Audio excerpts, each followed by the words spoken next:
అన్న తీసుకుంటాడు. ఇంకా పాటలు పాడేవారు కాలేరు, ప్రదీప్, ప్రభుదాస్ అనే కలిసి పాటలు పాడతారు. అన్న 2 వర్తమానాలు ఇస్తాడు.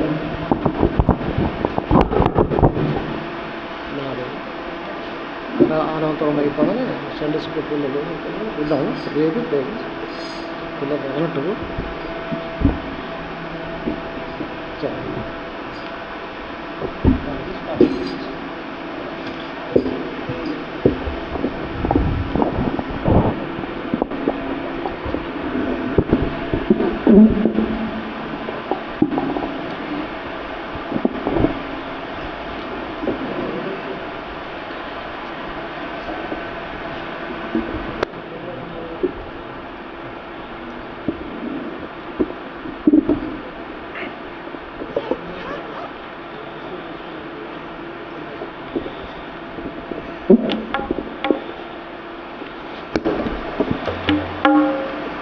పాట సంఖ్య కొత్త పాటల పుస్తకంలో 290, 287. పాత పాటల పుస్తకం అయితే 287. గీతం గీతం జయ జయ గీతము చేయి తట్టి పాడదము. గీతం గీతం జయ జయ గీతం చేయి తట్టి పాడెదము. యేసురాజు లేచెను హల్లెలూయా జయమర్బటించెదము. యేసురాజు లేచెను హల్లెలూయా జయమర్బటించెదము. చూడు సమాధిని మూసిన రాయి దొరలింపబడెను. చూడు సమాధిని మూసిన రాయి దొరలింపబడెను. అందు వేసిన ముద్ర కావలి నిల్చెను దైవసుతుని ముందు. అందు వేసిన ముద్ర కావలి నిల్చెను దైవసుతుని ముందు. గీతం గీతం జయ జయ గీతం చేయి తట్టి పాడెదము. యేసురాజు లేచెను హల్లెలూయా జయమర్బటించెదము. యేసురాజు లేచెను హల్లెలూయా జయమర్బటించెదము. వలదు వలదు ఏడువ వలదు వెల్లుడి గలిలయకు. వలదు వలదు ఏడువ వలదు వెల్లుడి గలిలయకు.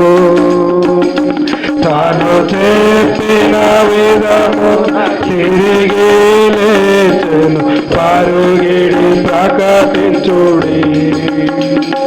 తాను చెప్పిన విధమున తిరిగి లేచెను పరుగిడి ప్రకటించుడి. గీతం గీతం జయ జయ గీతం చేయి తట్టి పాడెదము. యేసురాజు లేచెను హల్లెలూయా జయమర్బటించెదము. యేసురాజు లేచెను హల్లెలూయా జయమర్బటించెదము.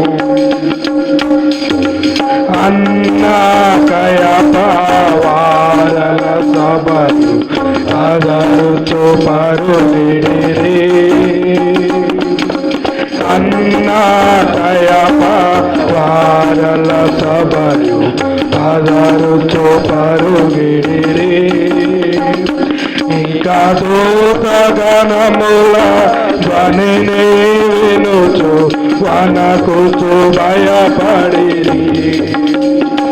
ఇక దూతగణముల ధ్వనిని వినుచు వనకుచు భయపడి గీతం గీతం జయ జయ గీతం చేతటి పాడము యేసురాజుని చెను హల్లెలూయా జయ మార్బటి చెరము యేసురాజుని చెను హల్లెలూయా జయ మార్బటి చెరము గుమ్మము తెరచి చక్కగనడు జయ వీరుడు రాగా గుమ్మము తెరచి చక్కగనడు జయ వీరుడు రాగా మీ మేళతాళ రాజము గోరా లేతి ధ్వనిసు మీ మేళతాళ రాజము గోరా లేతి ధ్వనిసు గీతం గీతం జయ జయ గీతం చేతటి పాడము యేసురాజుని హల్లెలూయా జయ మార్బటి చెరము యేసురాజుని హల్లెలూయా జయ మార్బటి చెరము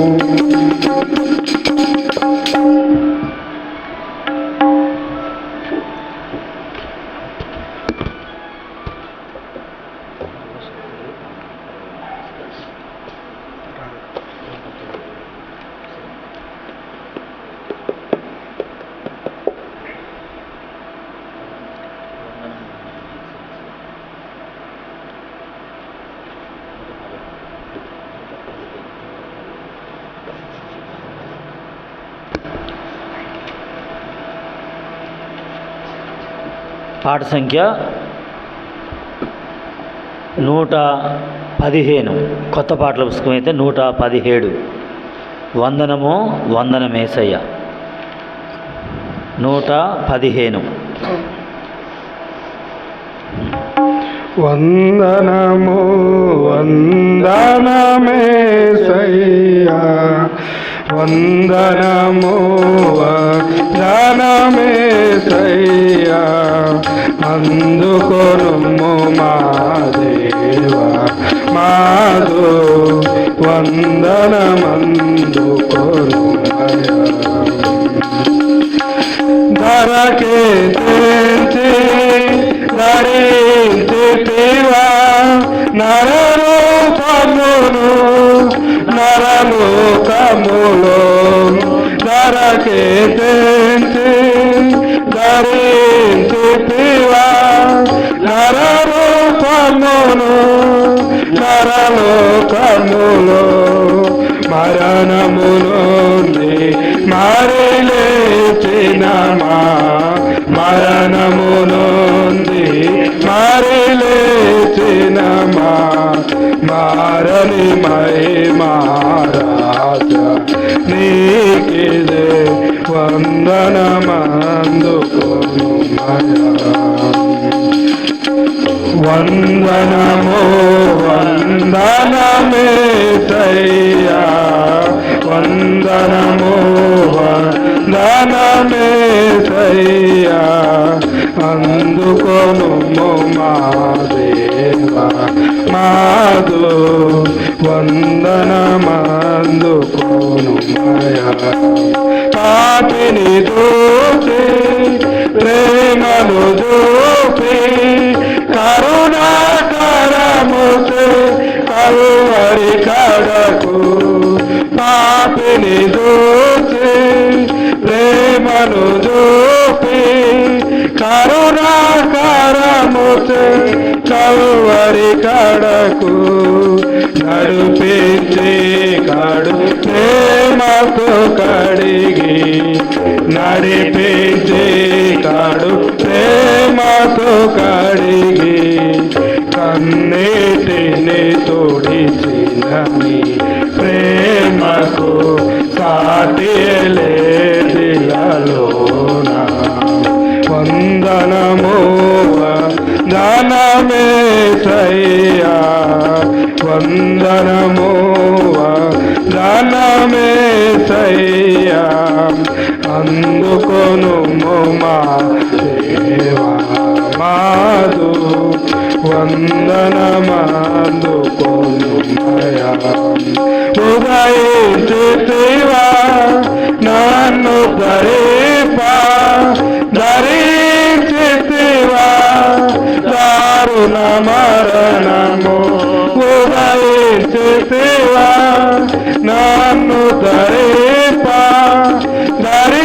ధరించితివా దారుణ మరణము దయతలచేత రేతుని పిలచి దయతలచేత రేతుని పిలచి దారిని చూపిన దేవా హృదయార్పణ వందనము వందనమేసయ్యా వందనము వందనమేసయ్యా అందుకొను మా దేవా మాదు వందనమందుకొను మయా ఆనాదుండను నానాదుండ అండవై నాకు పండగనుండు ఆనాదుండను నానాదుండ అండవై నాకు పండగనుండు అందుడనేను నాడేందమునా అందుడనేను నాడేందమునా నుండి నడిపించు క్రీస్తుండా తుది పాత్రుండ స్తుతించు వందనము ధనమేసయ్యా వందనము ధనమేసయ్యా అందుకొను మా దేవా మాదు వందనమందుకొను జగమును వీడి పరమున కరిగి పరిశుద్ధాత్మను పరమును విరివిగా జగమును వీడి పరమున కరిగి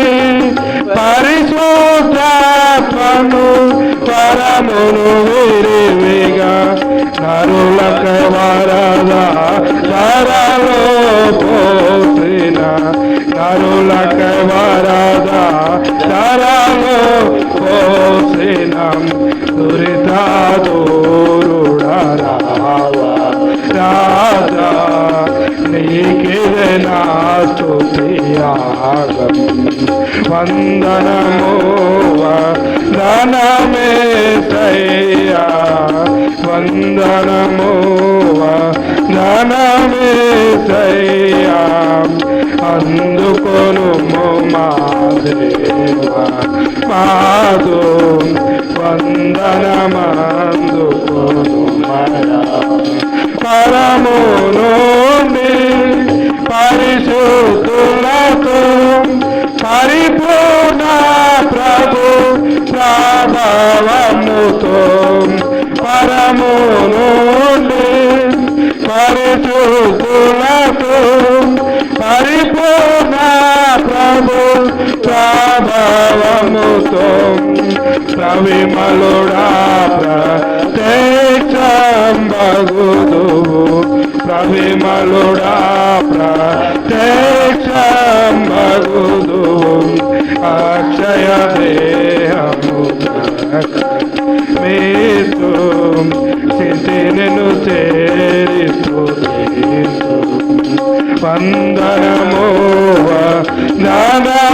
వందనమేసయ్యా వందనమేసయ్యా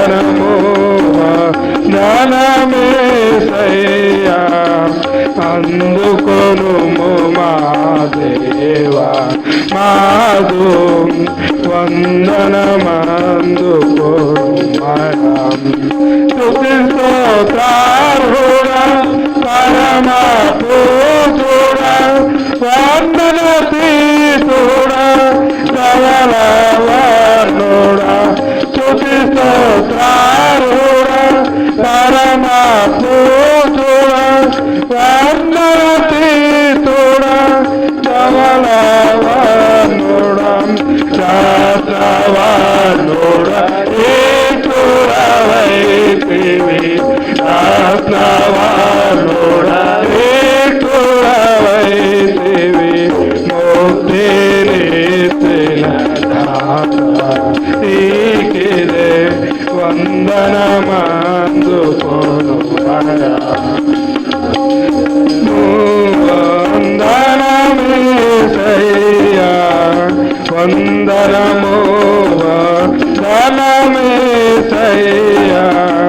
అందుకొనుము మా దేవా మాదు వందనమందుకొనుమయా.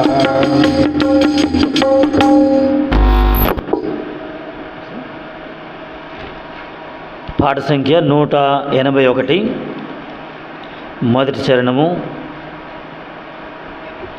మూడవ చరణము, చివరి చరణం. 181 కొత్త పాటల పుస్తకం అయితే 183. పాత పాటల పుస్తకం అయితే పాట సంఖ్య 708. విజయుండు క్రీస్తు ప్రభావముతో ఘన విజయుండాయను. విజయుండు క్రీస్తు ప్రభావముతో ఘన విజయుండాయను. విజయుండు క్రీస్తు ప్రభావముతో ఘన విజయుండాయను. సాతానుని తలను చెకుతా దొక్కేను. సాతానుని తలను చెకుతా దొక్కేను. సాదరాజమేలును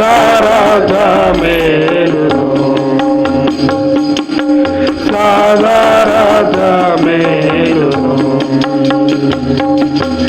విజయుండు క్రీస్తు ప్రభావముతో ఘన విజయుండాయను.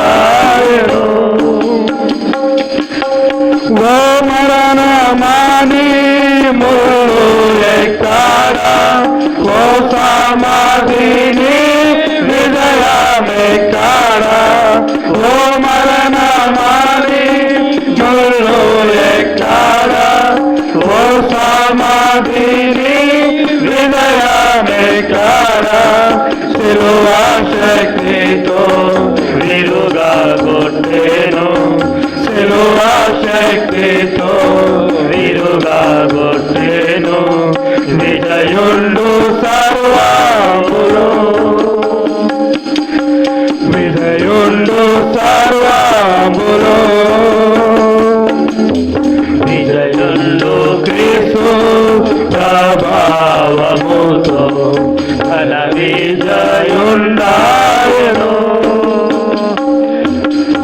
ఆయన శిరసు తన సంగమునకు మృతులలో నుండి ప్రథముడై లేచే. ఆయన శిరసు తన సంగమునకు మృతులలో నుండి ప్రథముడై లేచే. మన ప్రభు యేసే మరణమును గెలిచే. మన ప్రభు యేసే మరణమును గెలిచే. సర్వమును ప్రాణుడై సర్వమును ప్రాణుడై. విజయుండు క్రీస్తు ప్రభావముతో ఘన విజయుండాయను. క్రీస్తు యేసు ద్వారా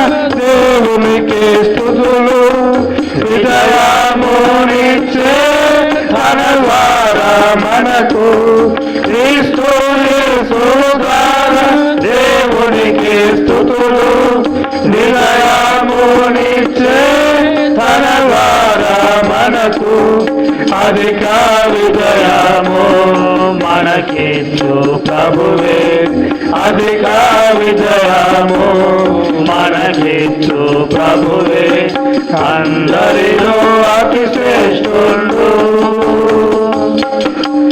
అందరిలో అతి శ్రేష్ఠుడు విజయుడు క్రీస్తు ప్రభావముతో మన విజయుడాయను విజయుడు క్రీస్తు ప్రభావముతో మన విజయుడాయను సాతానుని తలను చితుకాగొక్కేను సాతానుని తలను చితుకాగొక్కేను సాధారాజమేలును సాధారాజమేలును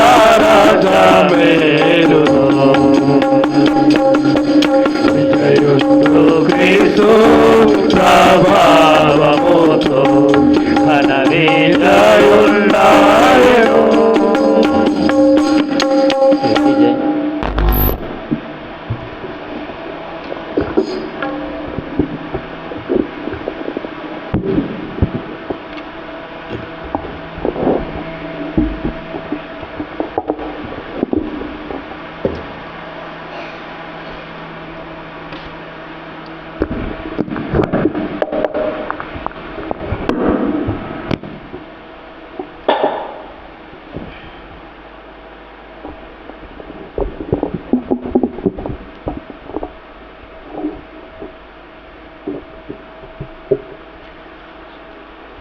ప్రభువును మనము ఆరాధన చేయకమునుపు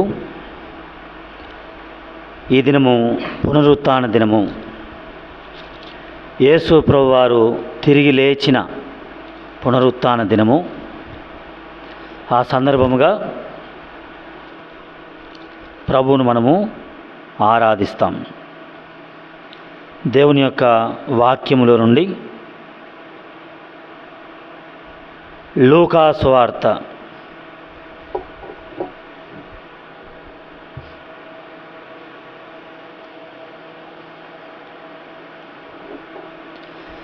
24వ అధ్యాయము.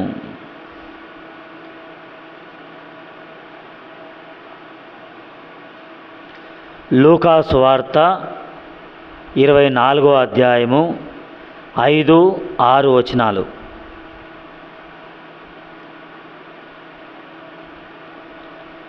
ఐదు ఆరు వచనాలు.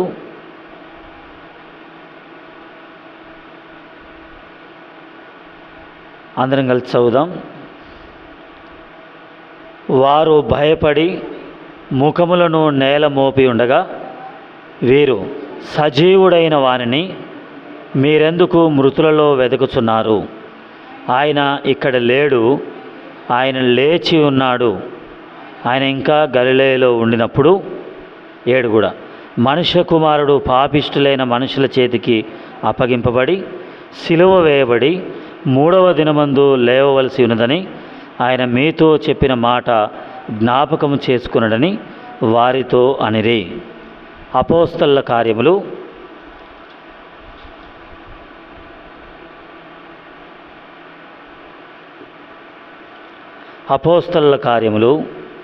3వ అధ్యాయము.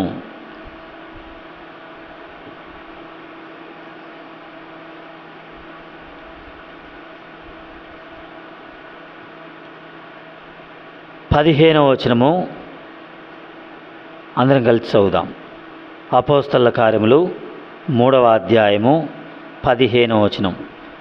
మీరు జీవాధిపతిని చంపితిరి గాని దేవుడు ఆయనను మృతులలో నుండి లేపెను, అందుకు మేము సాక్షులము. ప్రకటన గ్రంథము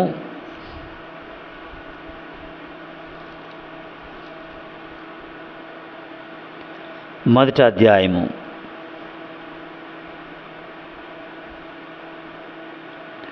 ప్రకటన గ్రంథము మొదటి అధ్యాయము 18వ వచనము అందరం కలిసి చదువుదాం. 18వ వచనం. నేను మొదటి వాడను, కడపటి వాడను, జీవించువాడను, మృతుడనైతిని గాని ఇదిగో యుగ యుగములు సజీవుడనై ఉన్నాను. మరియు మరణం యొక్కయు పాతాళ లోకం యొక్కయు తాళపు చెవులు నా స్వాధీనములో ఉన్నవి. చిన్న ప్రార్థన చేస్తాను.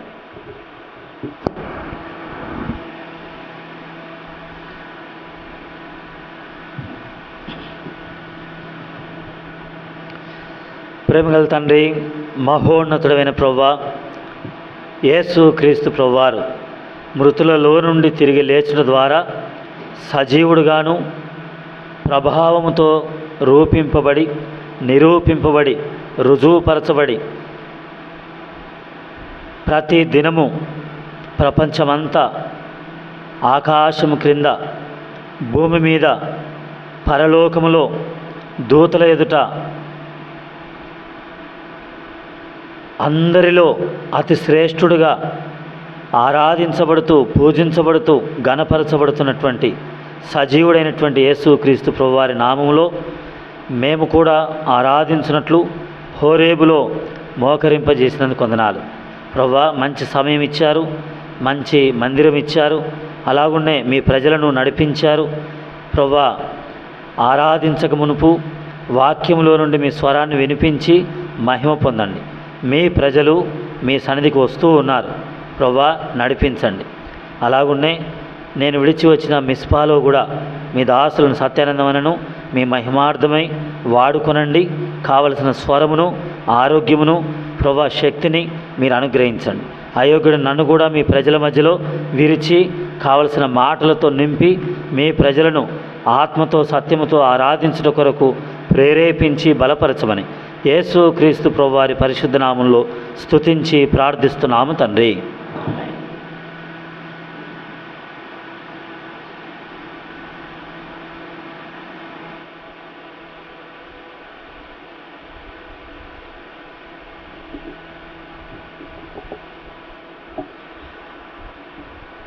ప్రభువును మనము ఆరాధించుట కొరకు పునరుత్థాన దినం. యేసు ప్రభువారు తిరిగి లేచిన ఈ పునరుత్థాన దినం మనకు దేవుడు చేసినటువంటి కార్యమేంటి అనే విషయాన్ని, ఆయన ఏమై ఉన్నాడు, ఆయన మన కొరకు ఏమి చేశాడు అనే విషయాలను మనసులో ఉంచి ఆరాధన చేస్తాం. యేసు ప్రభువారు తిరిగి లేచుట ద్వారా కలిగినటువంటి కార్యములు ఇవి 4 సువార్తల్లో కూడా వ్రాయబడింది. క్రొత్త నిబంధన అంతటిలో వ్రాయబడింది. పాత నిబంధనలో కూడా ప్రవచనముగా వ్రాయబడింది. మనం చదువుకున్న లూకా సువార్త కానీ, అపోస్తలుల కార్యములు కానీ, ప్రకటన గ్రంథము కానీ, ఆయన సజీవుడు అనేటువంటి మాట, ఆయన జీవాధిపతి లేక మృతులలో నుండి లేచాడు అనే ఈ 3 మాటలు మనం చదివిన లూకా సువార్త 24వ అధ్యాయము 5వ వచనము చూస్తే అక్కడ అదే రాయబడింది. అపోస్తలుల కార్యములు 3వ అధ్యాయము 15వ వచనములో ఆ మాట రాయబడింది. ప్రకటన గ్రంథము 1వ అధ్యాయము ఎన్నో వచనం, ఎంత, 18వ వచనం. అలా ఈ 3 మాటల్లో కూడా యేసు ప్రభువారు మరణించాడు, తిరిగి లేచాడు, లేక సజీవుడు, లేక జీవాధిపతి, ఆయన మృతులలో నుండి తిరిగి లేచాడు అనే మాట. ఈ దినము ప్రత్యేకంగా మనం ఆరాధించవలసినటువంటి మాట ఏంటంటే, ఆయన తిరిగి లేచాడు, ఆయన మృతులలో నుండి తిరిగి లేచాడు. చదువుతారా? ఆ 3 ఏ వచనం చదివినా పర్వాలేదు. ఒకరు ఒక వచనం, ఒకరు ఒక వచనం, ఒకరు ఒక వచనం, అలా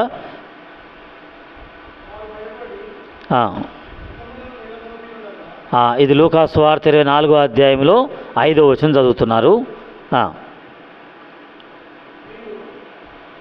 మీరు సజీవుడైన వానిని మీరెందుకు మృతులలో వెదకుచున్నారు? ఆయన ఇక్కడ లేడు, ఆయన లేచి ఉన్నాడు. చాలు. మృతులలో ఎందుకు వెతుకుతున్నారు?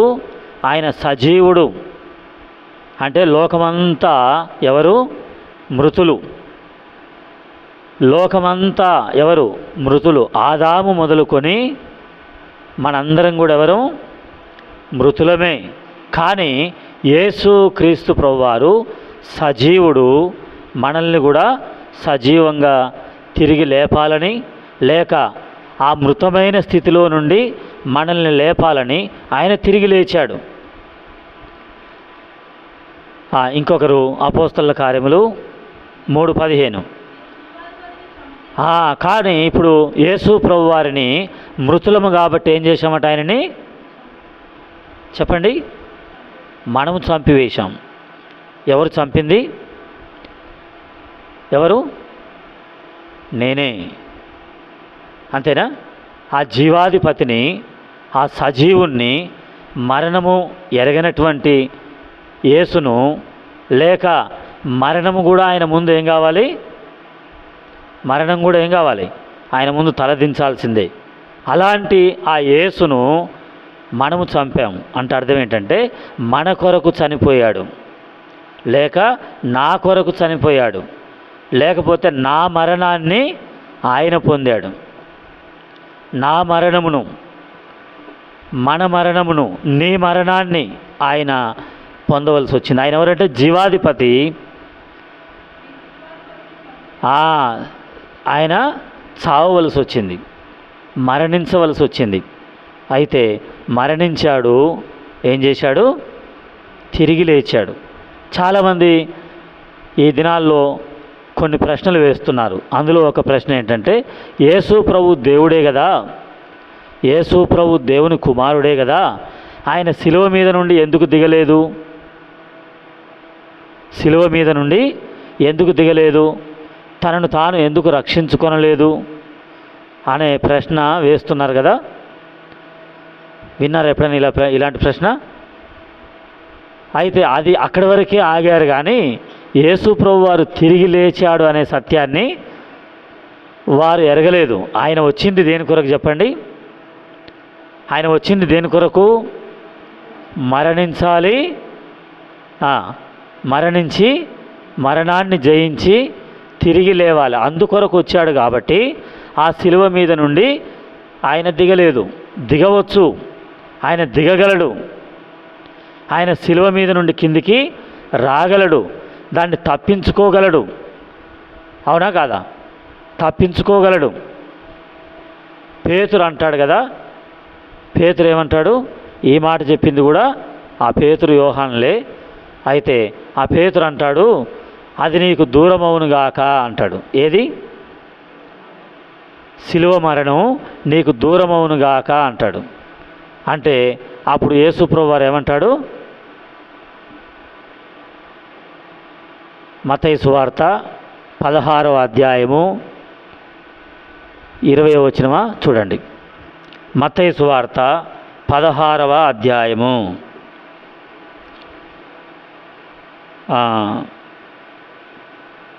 23వ వచనం. 23. అయితే ఆయన పేతురు వైపు తిరిగి, సాతానా, ఈ ఆలోచన ఎవరి ఆలోచన? అది యేసు ప్రభువు వారు శిలువ మీద నుండి దిగాలి, శిలువలో మరణించవద్దు అనే ఆలోచన ఎవరిది? సాతానుది. ఎందుకంటే ఆయన శిలువలో మరణిస్తే సాతాను ఓడించబడతాడు. అందుకని పాట పాడుకున్నాం కదా, విజయుండు క్రీస్తు. పాడుకున్నాం కదా పాట. ప్రభావముతో ఘన విజయుండయను, సాతానును తలను చితుకద్రొక్కేను. కాబట్టి ఎందుకు ఆ శిలువలో వేలాడాల్సి వచ్చిందంటే, ఆయన మరణమును జయించాల్సి వచ్చింది. జయించాలి, ఆ ఉద్దేశంతో ఈ లోకానికి వచ్చాడు. అంతేగాని శిలువను తప్పించుకోవడానికో మరణాన్ని తప్పించుకోవడానికో, దెబ్బలను తప్పించుకోవడానికో, గాయాలను తప్పించుకోవడానికో, అంతేనా, అవమానమును నిందను తప్పించుకోవడానికో ఆయన రాలేదు. అన్నీ భరించాలి, మరణాన్ని ఏం కావాలి, జయించాలి. అందుకని మీరు జీవాధిపతిని ఏం చేశారు, చంపారు. నేను అనాలి, నేను జీవాధిపతిని చంపాను, అయినా ఆయన మృతులలో నుండి ఏమయ్యాడు. ఇదే ఈ దినం ఆరాధన. సజీవుడే అంటే మరణము లేనివాడే, కానీ నా కొరకు ఏం కావాల్సి వచ్చింది, మరణించాల్సి వచ్చింది అంటారు. ఆ శిలువ మీద నుండి దిగలేనివాడు మనల్ని ఎలాగూ రక్షించగలడు అని నన్ను కూడా ప్రశ్న వేశారు. వేస్తే వాళ్ళకు ఒక సమాధానం చెప్పాను, మీకు కూడా తెలిసే ఉంటుంది. అయినా ఇప్పుడు వినేవాళ్ళు కొంతమంది కొత్త వాళ్ళు ఉంటారు, మళ్ళీ ఒకవేళ యూట్యూబ్లో వెళ్తుంది కదా, వెళ్తే తర్వాత వినేవాళ్ళు కూడా ఉంటారు కదా, అందుకని చెప్తున్నాం. ఒక వ్యక్తికి యాక్సిడెంట్ అయిందా ఎక్కడైనా, అయినప్పుడు రక్తమంతా పోయింది. ఇప్పుడు ఆయన పేషెంట్ అయ్యాడు, మరణ స్థితిలోనికి వచ్చాడు. రక్తమంతా పోతే ఏమైంది, ప్రాణాపాయమే కదా. వెంటనే డాక్టర్లు ముందు ఏం చేయమంటారు, రక్తం ఎక్కించాలంటారు. అతన్ని తీసుకొని వెళ్ళి మరణ పడక మీద పరుండబెడతారు కదా, ఒక బెడ్ మీద ఎమర్జెన్సీ వార్డు అంటారు కదా, దాన్ని ఏమంటారు, అత్యవసర చికిత్స విభాగం అని రాసి ఉంటుంది కదా హాస్పిటల్లో, అది ఎమర్జెన్సీ వార్డు. అక్కడికి తీసుకొని వెళ్తారు. అందులో ఇంకా మళ్ళీ ఐసీయూలో పెడతారా, అంతేనా. ఐసీయూ అంటే ఏంటి, ఫుల్ ఫామ్ చెప్పండి. ఇంటెన్సివ్ కేర్ యూనిట్, అందులో ఏర్పాటు చేస్తారు. ఇప్పుడు ఆయనకు రక్తం కావాలి. ఎవరికి, ఈ పేషెంట్కు, ప్రాణం పోయే పేషెంట్కి ఏం కావాలి, రక్తం కావాలి. ఇప్పుడు ఎవరు ఇవ్వాలి, ఆరోగ్యం ఉన్నటువంటి వ్యక్తి, అంతేనా, ఏ రోగము లేనటువంటి వ్యక్తి, తర్వాత ఆయన గ్రూప్ కలిసినటువంటి ఒక మనిషి ఇవ్వాలన్నా వద్దా, ఆ గ్రూప్ కలవాలి. తర్వాత ఏముండాలి, ఆరోగ్యం ఉండాలి, కావలసినంత రక్తం కూడా ఉండాలి. ఇప్పుడు ఆ వ్యక్తిని ఈ పేషెంట్ ఉన్న పక్క మంచం మీద పడుకోబెడతారు, అంతేనా. పడుకోబెట్టి ఆయన రక్తం తీస్తారు. ఆయనకు నిడిలు గుచ్చుతారా, రక్తం తీయాలంటే ఏం చేయాలి, ఆయన నరానిక ఏమంటారు దీన్ని, వేల్, ఈ వేలుకి ఏం చేస్తారు అంటే, అందరికీ నరం అంటేనే అర్థమైంది. నరం అంటే మళ్ళీ దీన్ని నరం అనరు, నాళం అంటారు. రక్తనాళాలకు ఒక నిడిలు గుచ్చుతారా, గుచ్చాలి. అప్పుడు ఈ నిడిలు కూడా తీసుకోలేని వాడు నన్నెట్లా బ్రతికించగలడు అంటాడా పేషెంటు, అంటాడా. ఈ నిడిలు కూడా తీసుకోలేని వాడు ఇప్పుడు నిడిలు తీస్తే ఏమైంది, రక్తం సరైన సమయానికి అందదు. అందకపోతే ఈ పేషెంట్ ఏమవుతాడు, చనిపోతాడు. ఇప్పుడు ఇతన్ని బ్రతికించాలంటే ఆరోగ్యంగా ఉన్న వ్యక్తి మంచంలో ఏం కావాలి, పడుకోవాలి. ఆరోగ్యంగా ఉన్న వ్యక్తికి ఏం చేయాలి, ఒక మేకు గుచ్చాలి. నిడిలు అందామా, మేకు అందామా చెప్పండి, ఒక మేకు గుచ్చాలి. ఈ మేకు పీకలేనివాడు, ఈ మేకే పీక్కోలేనివాడు ఈ పేషెంట్ని ఎలా బ్రతికించగలడు అంటారా. అయ్యా కావలసినంత రక్తం ఇవ్వండి అని వాళ్ళ బంధువులు ఇలా చేతులు పెట్టి, నువ్వు ఎలా వచ్చావు సమయానికి చెప్పండి, ఎలా వచ్చావు, దేవునిలాగా వచ్చావు అంటారా, చేతగానులాగా వచ్చావు, మేకు పీక్కోలేని వానిగా వచ్చావు అంటారా. అరే ఒక అర్ధగంట, ఒక 20 నిమిషాలు ఆ మేకు పీక్కోలేని వాడే ఇప్పుడు ఏమయ్యాడు, అతనికి దేవుడయ్యాడు. అలా సిలువ మీద ఆయనను 9 గంటలకు సిలువ వేస్తే 3 గంటల వరకు సిలువ మీద వేలాడినాడని చెప్తారు.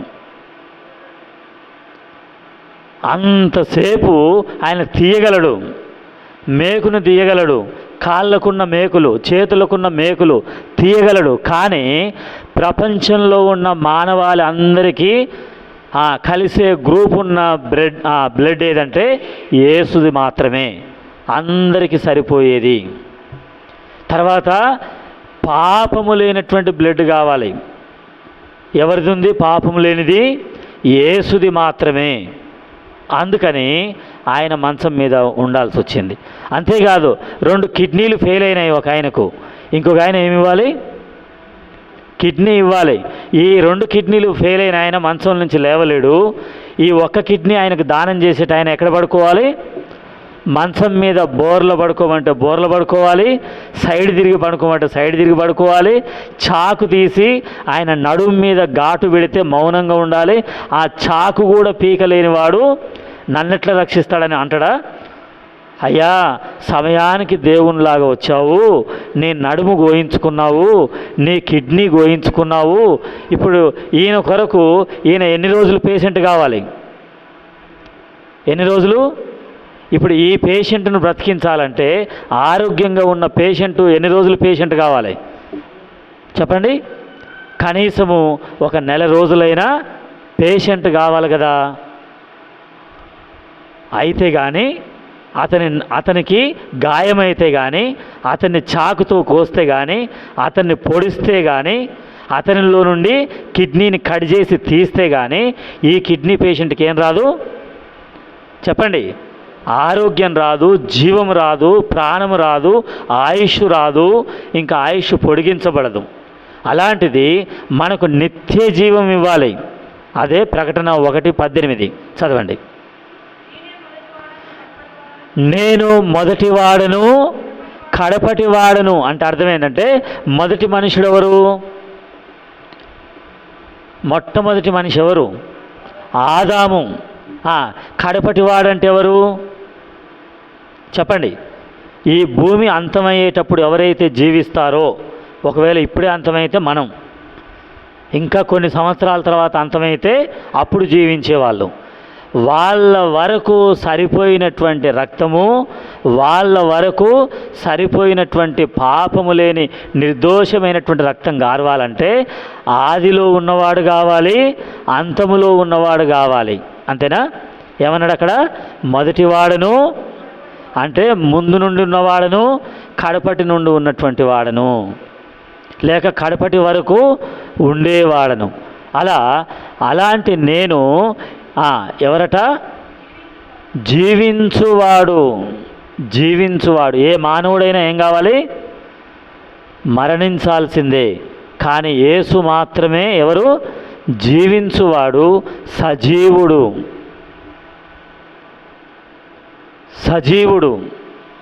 ఎప్పటి నుండి సజీవుడు చెప్పండి? ఆది నుండి అంతం వరకు ఆయన మాత్రమే సజీవుడు, ఆయన మాత్రమే ఉన్నవాడు.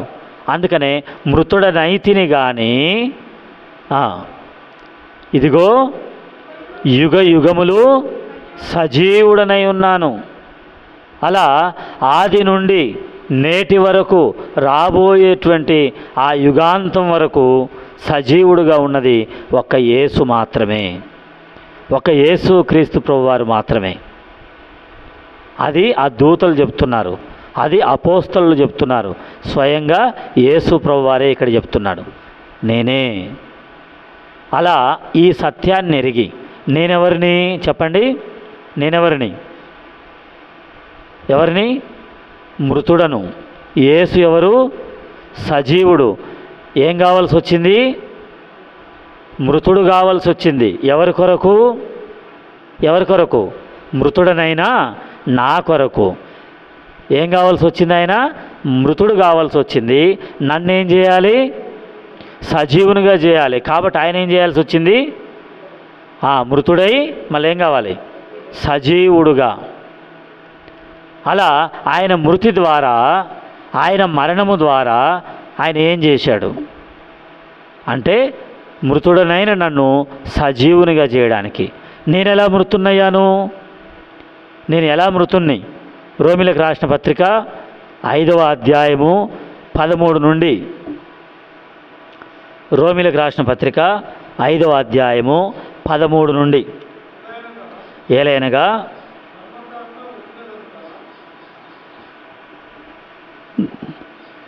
లేక 12 వచనం చదవండి, సరిపోతుంది. 12. ఇట్లుండగా ఒక మనుష్యుని ద్వారా పాపము ద్వారా మరణమును లోకములో ప్రవేశించింది. అలాగుననే మనుషులందరూ పాపము చేయుట ద్వారా మరణము అందరికీ వ్యాపించింది. కింద అందరి ద్వారా ఏమైంది?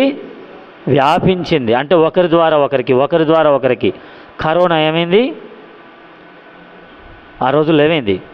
ఒకరి ద్వారా ఒకరికి వ్యాపించినట్లుగా ఆదాము నుండి నేటి వరకు వ్యాపించినటువంటి వ్యాధి పాప వ్యాధి.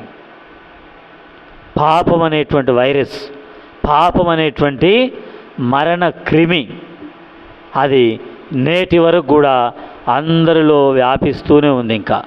ఇంకా వ్యాపిస్తుంది. అందుకని యేసుక్రీస్తు ప్రభువారు ఏం కావాల్సి వచ్చిందంటే, ఇప్పుడు జీవాన్ని ఇవ్వడానికి ఆయన ఈ లోకానికి వచ్చి, ఆయన సిలువ వేయబడి, ఆయన రక్తమును చిందించి, ఆయన మరణించి, ఆయన తిరిగి లేవాల్సి వచ్చింది. ఆయన తిరిగి లేచుట ద్వారా ఒక పాట ఉంది కదా, యేసు నీకే జయం జయం అనే పాటలో మరణము ద్వారా అంతమాయే బలులు. తీయండి పాట. మరణము ద్వారా అంతమాయే బలులు, తన సమాధి సర్వము కప్పె. మరణము ద్వారా అంతమాయే బలులు, తన సమాధి సర్వము గప్పె. తిరిగి లేచుటచే సర్వనూతనమాయే. సంపూర్ణముగా ఓడిపోయే మృత్యు సమాధి. తిరిగి లేచుటచే సర్వనూతనమాయే. సంపూర్ణముగా ఓడిపోయే మృత్యు సమాధి. హల్లెలూయా భూమి పైన, హల్లెలూయా భూమి పైన, యేసునికే జయం జయము, యేసునికే జయం జయము. అలా యేసు ప్రభువారు తిరిగి లేచుట ద్వారా పాత నిబంధనలో ఉన్నటువంటి బలులన్నీ ఏమైనాయి? పాత నిబంధనలో ఉన్న బలులన్నీ సమాప్తమైపోయినాయి, ఆగిపోయినాయి. తిరిగి లేచుట ద్వారా, యేసు ప్రభువారు తిరిగి లేచుట ద్వారా పాత నిబంధనలో ఉన్నటువంటి బలులు ఆగిపోయినాయి. ఎన్ని బలులు ఉన్నాయి? దహన బలి, సమాధాన బలి, పాప పరిహారార్థ బలి, అపరాధ పరిహారార్థ బలి, ప్రాయశ్చిత్త బలి. ఇలా 5 బలులు యేసుక్రీస్తు ప్రభువారి యొక్క శిలువ మరణము ద్వారా, శిలువలో ఆయన సమాధిని జయించి తిరిగి లేచుట ద్వారా ఈ 5 రకాలైనటువంటి బలులు ఆగిపోయినాయి. ఇది ఆయన పునరుత్థానం ద్వారా జరిగింది. చెప్పండి. దహన బలి, సమాధాన బలి, పాప పరిహారార్థ బలి, అపరాధ పరిహారార్థ బలి. దహన బలి అంటేనేమో మన పాపములన్నిటి కొరకై ఒకరు పూర్తిగా అర్పించబడాలి, మన పాపముల కొరకు. సమాధాన బలి అంటేనేమో దేవునికి మన మీద ఉన్నటువంటి కోపం చల్లారాలి, దేవునికి మనకు ఉన్నటువంటి విరోధం సమాధానం కావాలి. సమాధాన బలి అంటే. పాప పరిహారార్థ బలి అంటే దేవునికి వ్యతిరేకంగా మనం చేసినటువంటి పాపములు ఉన్నాయి కదా, ఆ పాపములు తీసివేయడానికి అర్పించే బలి. అదేమో ఉదాహరణకు తెలిసి చేసినటువంటి పాపముల అర్పణను పాప పరిహారార్థ బలి అంటారు. అపరాధ పరిహారార్థ బలి తోటి మానవునికి మనం విరోధంగా చేసిన పాపములు ఉంటాయి కదా, అవి. దాని కొరకే కానీ, లేక తెలియక చేసిన పాపముల కొరకు అర్పించబడేటువంటి బలి. ప్రాయశ్చిత్తార్థ బలి అనేదేమో ఇశ్రాయేలీలందరి కొరకు, అర్థమైందా? ఇశ్రాయేలీల కొరకు అర్పించబడే బలి ప్రాయశ్చిత్తార్థమైన బలి. ఇలా 5 రకాలైన బలులు కూడా ఏమైనా యేసు ప్రభు వారి యొక్క పునరుత్థానంతో సమాప్తమైపోయినాయి, ఆగిపోయినాయి. ఇంకా అవసరం లేదు.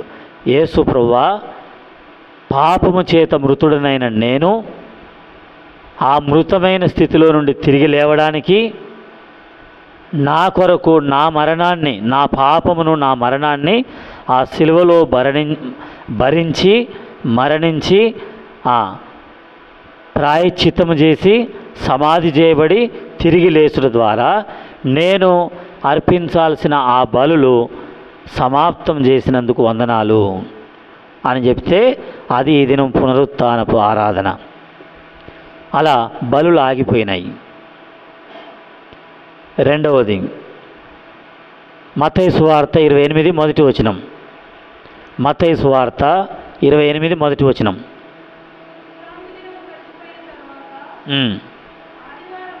చాలు. విశ్రాంతి దినము గడిచిపోయింది యేసు ప్రభువారు తిరిగి లేచుట ద్వారా. ఇంతకుముందు వారు విశ్రాంతి దినాన్ని పాటించాలనేది. అంతేనే కాదు, ఇప్పటికి కూడా చాలామంది మనకు ప్రశ్న వేస్తారు కదా, ఎప్పుడైతే యేసు ప్రభువారు తిరిగి లేచాడో విశ్రాంతి దినం ఏమైపోయింది చెప్పండి? గడిచిపోయింది. అంటే ఇంకా విశ్రాంతి దినం కాదు. ఏమొచ్చింది? విశ్రాంతి దినము చదవండి అక్కడ.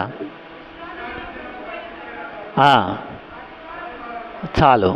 ఇప్పుడు మార్కు సువార్త 16వ అధ్యాయం మొదటి వచనం. మార్కు సువార్త 16వ అధ్యాయం మొదటి వచనం. ఏమైందంట? విశ్రాంతి దినము గడిచిపోగానే, అంటే వెంటనే అయిపోయింది. ఇంకా వెంటనే ఏమొచ్చింది చెప్పండి? ఆదివారము. ఇది లూకాసు వార్త 24వ అధ్యాయం మొదటి వచనం. ఇంకా విశ్రాంతి దినం లేదు, డైరెక్ట్ ఆదివారమే. ఆ 2 సువార్తల్లోనన్నా విశ్రాంతి దినం అని రాశారు, అంటే గుర్తు కొరకు. ఇంకా నువ్వు అవసరం లేదు విశ్రాంతి దినం అనొద్దుగా. ఇప్పుడు ఏమనాలి? అంటే మొదటి దినం అంటావా, పునరుత్థాన దినం అంటావా, పరిశుద్ధ దినం అంటావా, లేక ప్రకటన గ్రంథంలో రాయబడినట్లుగా ప్రభువు దినం అంటావా? ప్రకటన గ్రంథంలో ఏమన్నాడు? ప్రభువు దినమున నేను, చదవండి అన్నమాట. ప్రకటన 1వ అధ్యాయము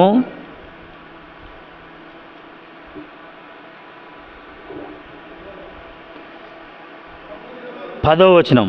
10 విశ్రాంతి దినం ఏమొచ్చింది ఇప్పుడు? ప్రభు దినము, పునరుత్థాన దినం. యోహాను సువార్త 20వ అధ్యాయం మొదటి వచనం. యోహాను సువార్త 20 మొదటి వచనం.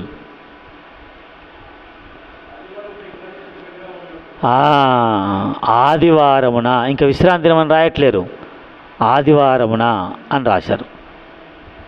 అర్థమైందా? కాబట్టి యేసు ప్రభువారు తిరిగి లేచుట ద్వారా పాత నిబంధనలో ఉన్నటువంటి బలి అర్పణలు ఆగిపోయినాయి. ఇంకా అవసరం లేదు. మనం ఇంతసేపు చెప్పుకున్నాం కదా, ఆయన ఆ శిలువ మీద వ్రేలాడితే తప్ప ఒక పాపికి ఏం దొరకదు? రక్షణ దొరకదు. అంతేనా? ఒక ఆరోగ్యవంతుడు తాను ఒక నిడిలు గుచ్చుకొని రక్తం ఇస్తే తప్ప రక్తం కోల్పోయిన వ్యక్తికి ఆరోగ్యం రాదు, రక్తం రాదు. ఒక కిడ్నీ పేషెంట్కు కిడ్నీ ఇవ్వడానికి ఒక ఆరోగ్యవంతుడు తన కడుపు కోయించుకొని, నడుము కోయించుకొని, కిడ్నీ తీసి తన గాయాలు పొంది రక్తము గార్చి ఆ కిడ్నీ దానం చేస్తే తప్ప ఇతనికి ఏం దొరకదు? ఆరోగ్యం దొరకదు. అలాగున్నే పాపముల చేత, అపరాధముల చేత చచ్చిన స్థితిలో ఉన్నటువంటి మనము సజీవులం కావాలంటే ఏ పాపము లేనటువంటి సజీవుడు, మరణము లేనటువంటి సజీవుడు మన కొరకు సిలువలో మరణిస్తేనే తప్ప మనము మృతుడనైనటువంటి నేను, మృత స్థితిలో ఉన్నటువంటి నీవు సజీవునివి కాలేదు. అది ఆరాధన అంటే. ఇప్పుడు హోషేయ గ్రంథం, ఇంకొక మాట. హోషేయ గ్రంథం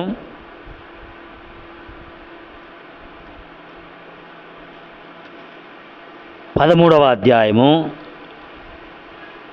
14వ వచనము. ఆయనను పాతాళ వశములో నుండి, మనందరం ఎవరి వశంలో ఉన్నామంట చెప్పండి? మనందరము పాతాళ వశములో ఉన్నటువంటి వాళ్ళం. అందుకనే ఏమని రాయబడింది? మరణము చూడక బ్రతికే నరుడెవరు? పాతాళ వశము కాకుండా తన్ను తాను తప్పించుకొనగలవారెవరు అని ఉందా లేదా? ఎంత? 89వ కీర్తన 48వ వచనం అనుకుంటా. ఇది ఇక్కడనే పట్టుకోండి, అక్కడికి వెళ్ళి అది చదవండి. 89:48. మరణమును చూడకుండా బ్రతుకు నరుడెవడు? పాతాళ వశము కాకుండా నన్ను నేను తప్పించుకోలేను, నిన్ను నువ్వు తప్పించుకోలేవు. కాబట్టి పాతాళ వశములో ఉన్నటువంటి మనలను విడిపించాలంటే హోషేయ గ్రంథం 13వ అధ్యాయము 14వ వచనం.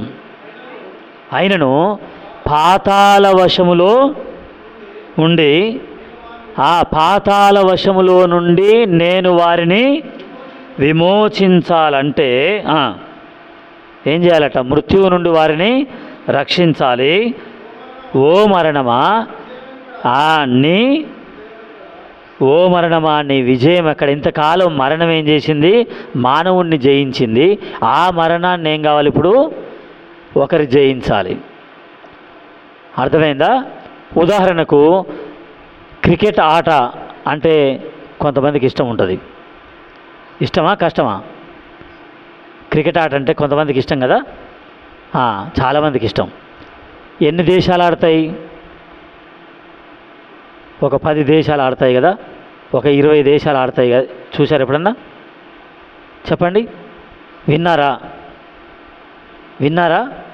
10 దేశాలు ఆడతాయి. ఒకేసారి 10 దేశాలు ఆడతాయా? ఆడవు కదా. ఒక దేశం ముందు వాళ్ళు ఏదో చీటీలు వేస్తారా, టాస్ వేస్తారా, ఏదో అంటారు కదా.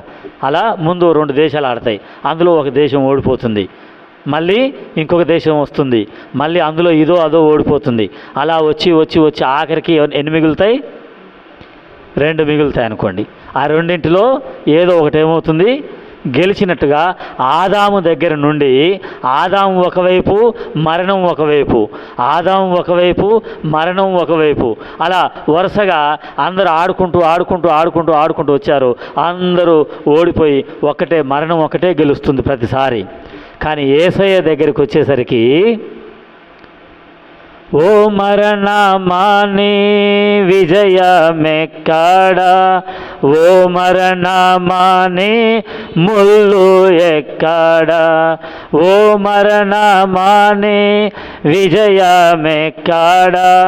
ఓ మరణమాని ముళ్ళు ఎక్కడా అని పాట పాడి యేసయ్య ఆ మరణాన్ని ఏం చేశాడు చెప్పండి?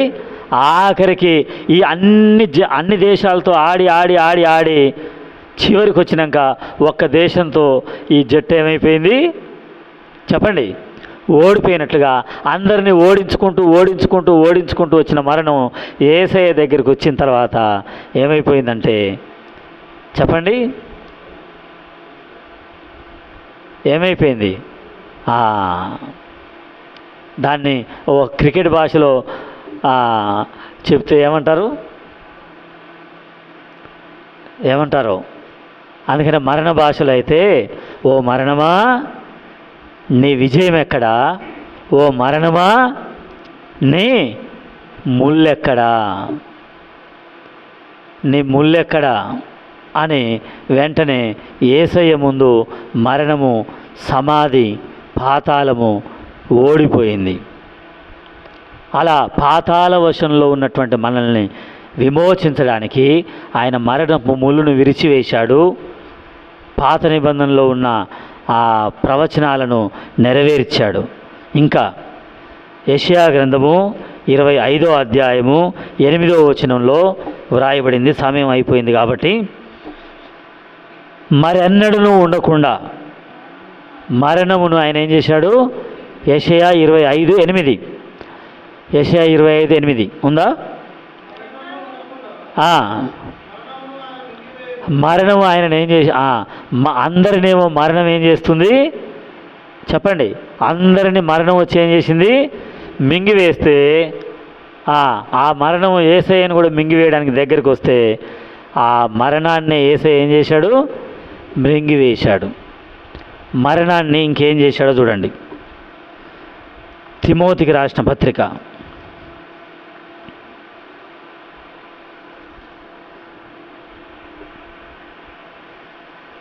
తిమోతికి రాసిన 2వ పత్రిక 1వ అధ్యాయము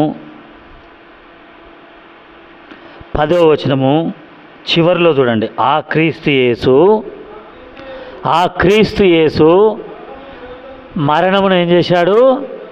నిరర్ధకము చేశాడు. నిరర్ధకం అంటే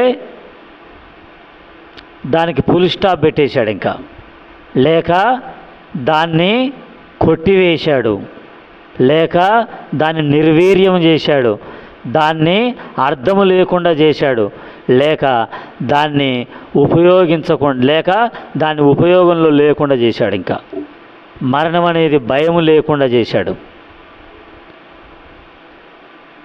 మరణం ఏమైందంటే ఎమ్మెల్యే లాగా ఏమైంది? మరణం ఏమైంది? అంటే ఏంటి తెలుసా? టాబ్లెట్ మీద రాసి ఉంటుంది కదా, టాబ్లెట్ షీట్ మీద ఏమని రాసి ఉంటుంది? MFG, ఇంకోటి EXP అంటుంది కదా. అంటే అర్థమైంది. కాబట్టి మరణమా, ఓ మరణమా, నీకు ఎక్స్పైరీ డేట్ అయిపోయింది, ఇక నువ్వు పనికిరావు, పక్కకు పో. డేట్ అయిపోయింది 2025 ఏప్రిల్ ఎంత ఈరోజు 20వ తారీఖు వరకే దాన్ని పనిచేస్తుంది అని టాబ్లెట్ షీట్ మీద రాస్తారు కదా. తయారైంది ఎప్పుడు? తయారైంది చెప్పు. క్రీస్తు పూర్వము 4000 సంవత్సరాల క్రితము ఆదాము కాలంలో తయారైంది ఆ మరణం. అయితే క్రీస్తు శకము 30వ సంవత్సరము ఏప్రిల్ మాసంలో 22వ దినమో ఏదోనంట యేసుప్రభు వారు తిరిగి లేచిన రోజు ఈనాడు పేపర్లో ఒకరోజు ఇచ్చారు. ఈనాడు పేపర్లో ఇచ్చారు దాని డేటు. యేసుప్రభు వారు నిజంగా తిరిగి లేచిన రోజు అది మన డేట్లలో వేసుకుంటూ వెళ్తే ఈనాడు పేపర్ వాళ్ళు ఇచ్చారు ఆ రోజుని. వెనక్కి తీసుకెళ్తే ప్రతి సంవత్సరం ఒకటే డేట్ రాదు. అయితే యేసుప్రభు వారు ఏ రోజు చనిపోయాడు, ఏ రోజు తిరిగి లేచారని ఇచ్చారు. ఆ రోజుతో ఆ మరణం ఏమైపోయింది చెప్పండి? మరణం ఏమైపోయింది? ఎక్స్పైర్డ్ అయింది. అంటే ఏంది? మరణం నిరర్ధకమైంది. అంటే ఉన్నది కానీ పని చేయదు. ఈ మెడిసిన్ ఉంది కానీ పని చేయదు. అలా మరణం ఉంది కానీ అది పని చేయదు అన్నట్లుగా దాన్ని మరణాన్నే ఏం చేశాడు? ఆయన మింగివేశాడు, నిరర్ధకం చేశాడు, మరణపు ముళ్ళును విరిచివేశాడు. ఇలా చెప్పాలంటే ఆయన మరణించుట ద్వారా, ఆయన సమాధిని జయించుట ద్వారా ఆయన మనకు చేసింది ఒకటేమో మృతులలో నుండి మనల్ని సజీవులుగా చేశాడు, పాతాళ వశంలో నుండి మనల్ని విడిపించాడు. ఇంకా చెప్పుకున్నాం కదా మనం. అలా ఆయన చేసినటువంటి పని విశ్రాంతి దినము లేకుండా చేశాడు. బలి అర్పణలు ఇంకా మనం అర్పించే పని లేకుండా చేశాడు. మరణపు ముళ్ళును విరిచివేశాడు. ఇంకా మరణాన్ని నిరర్ధకం చేశాడు. చివరికి హెబ్రీలకు రాసిన పత్రిక 2వ అధ్యాయం ఆ మాటతో ముగించుకుందాం. 15వ వచనము, హెబ్రీ 2:15. కాబట్టి ఆ పిల్లలు రక్తమాంసములు గలవారైనందున ఆ ప్రకారమే మరణము యొక్క బలము గలవానిని, అనగా అపవాదిని, సాతానును మరణము ద్వారా ఏం చేశాడు? నశింపజేశాడు. సాతానును యేసు ప్రభువారి యొక్క మరణము పునరుత్థానం ద్వారా నశింపజేశాడు. కాబట్టి ఇప్పుడు సాతానుకు మనం భయపడవలసిన అవసరం లేదు. యేసు ప్రభువారి యొక్క రక్తము ద్వారా, యేసు ప్రభువారి యొక్క శిలువ ద్వారా, యేసు ప్రభువారి యొక్క మరణము ద్వారా, యేసు ప్రభువారి యొక్క పునరుత్థానం ద్వారా మరణాన్ని మరణముతోనే, మరణ బలాన్ని మరణ బలముతోనే, ముళ్ళును దేంతో, ఏ ముళ్ళది? మరణపు ముళ్ళని 1 కొరింథీ 15వ అధ్యాయము 50వ వచనమా అక్కడ రాసి ఉంటుంది. ఏమనంటే పాపమునకున్న బలము ధర్మశాస్త్రమే, లేక మరణపు ముళ్ళు పాపమే అని రాసింది. కాబట్టి ఆ మరణానికి పాపం అనే ముళ్ళుంటే, ఆ పాపానికి మరణం అనే ముళ్ళుంటే, యేసయ్య జీవమనేటువంటి ముళ్ళు ద్వారా, మరణం అనేటువంటి ముళ్ళు ద్వారా ఈ ముళ్ళుతోనే తీసి అవతల పడేశాడు. అందరం లేచి నిలబడదాం. ఇది ఎరిగి ప్రభువా అలా చేసినందుకు వందనాలని చెప్పడమే ఆరాధన. ఈ దినము పునరుత్థానపు ఆరాధన.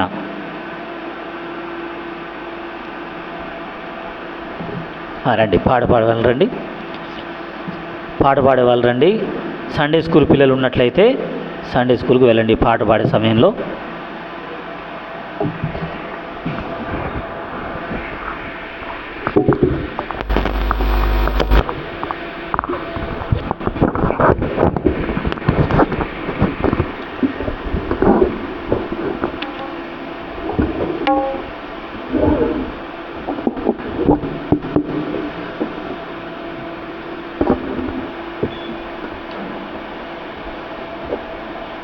పాట తీసిన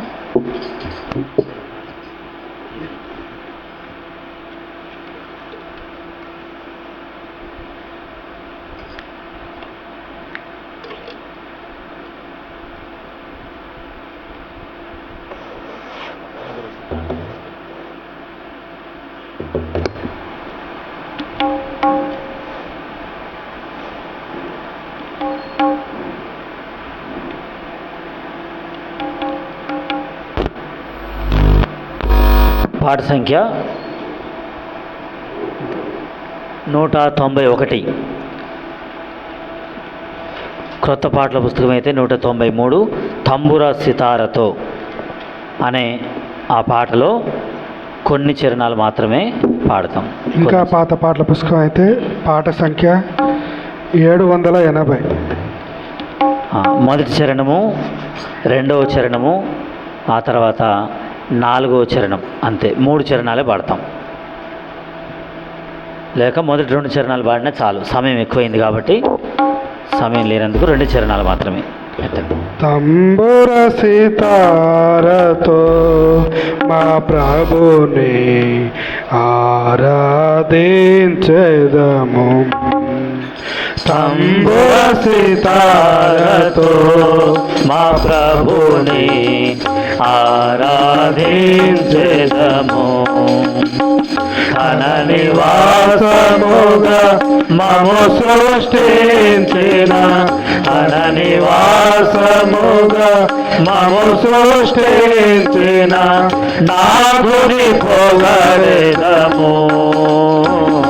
స్తుతి గానము చేసెదము, నాథుని పొగడెదము.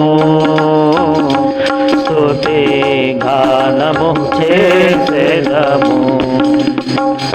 ఆది ఆదాము మరణ శాసనము మా శరీరము ఏలుచుండగా, ఆది ఆదాము మరణ శాసనము మా శరీరము ఏలుచుండగా, అమరుడవై ప్రభు భూమికే తెచ్చి, అమరుడవై ప్రభు భూమికే తెచ్చి, మరణపు ముళ్ళు విరచి మరణము గెలిచిన మా ప్రభువా. మరణపు ముళ్ళు విరచి మరణము గెలిచిన మా ప్రభువా. అంగుళసితారతో మా ప్రభుని ఆరాధించెదము. అంగుళసితారతో మా ప్రభుని ఆరాధించెదము. పాపములోని చీకటి నుండి ఆశ్చర్యకరమగు వెలుగులో నడిపి, పాపములోని చీకటి నుండి ఆశ్చర్యకరమగు వెలుగులో నడిపి, అనాలయముగా చేసిన ప్రభుకు, అనాలయముగా చేసిన ప్రభుకు స్తుతి మహిమా ఘనత సియోనులో అర్పించెదమెప్పుడు. స్తుతి మహిమా ఘనత సియోనులో అర్పించెదమెప్పుడు. అంగుళసితారతో మా ప్రభుని ఆరాధించెదము. అంగుళసితారతో మా ప్రభుని ఆరాధించెదము. ఒకరి తర్వాత ఒకరు మోకరించండి. ప్రభువును బిగ్గరగా వాక్యానుసారముగా ఆరాధించండి.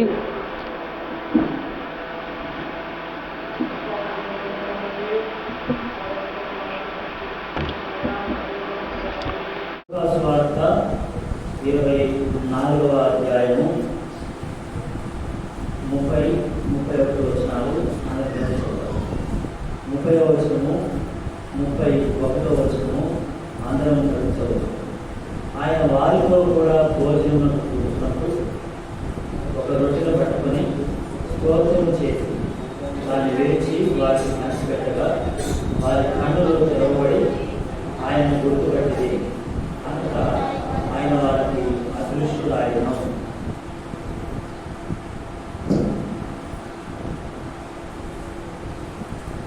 తండ్రి, నమ్మదగిన ప్రభువా, సజీవుడుగా యుగములు ఆది మొదలుకొని అంతం వరకు సజీవుడుగా ఉండేటువంటి క్రీస్తు ప్రభువారు ఆదాము మొదలుకొని నా వరకు కూడా మరణము మృతి ఉండగా నా మృతిని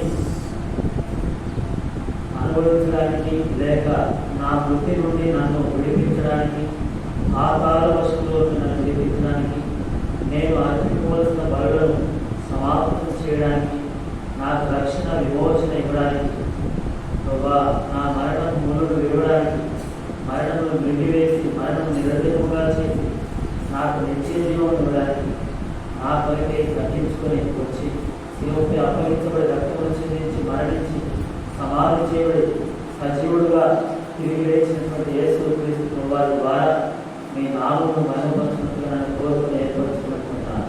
హృదయంలో మీ ప్రజలతో కలిసి నేను కూడా ఆరాధించినట్లుగా నన్ను కోరుకుని ప్రభా నా పక్షం నా మరణంతో పోరాడి విజయం పొందినందుకే మీకు వందనాలు.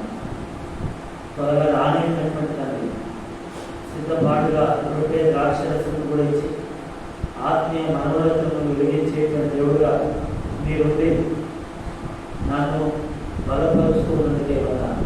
ఈ నిర్ణయ కారణం ప్రభా నా కొరకే మీరు సిద్ధపరిచినటువంటి జీవాహారం జీవ ప్రాణీని బట్టి స్థుతిస్తూ మీరు ఆకలి కొరకే హెచ్చరించే దేవుడు అని నమ్మి మీ కొద్ది స్థుతి ఆరాధన యేసు క్రీస్తు ప్రభువారి అతి శ్రేష్టమైన సజీవమైన శక్తి కలిగిన నామంలో మీకే సమర్పించుకుంటున్నాను తండ్రి.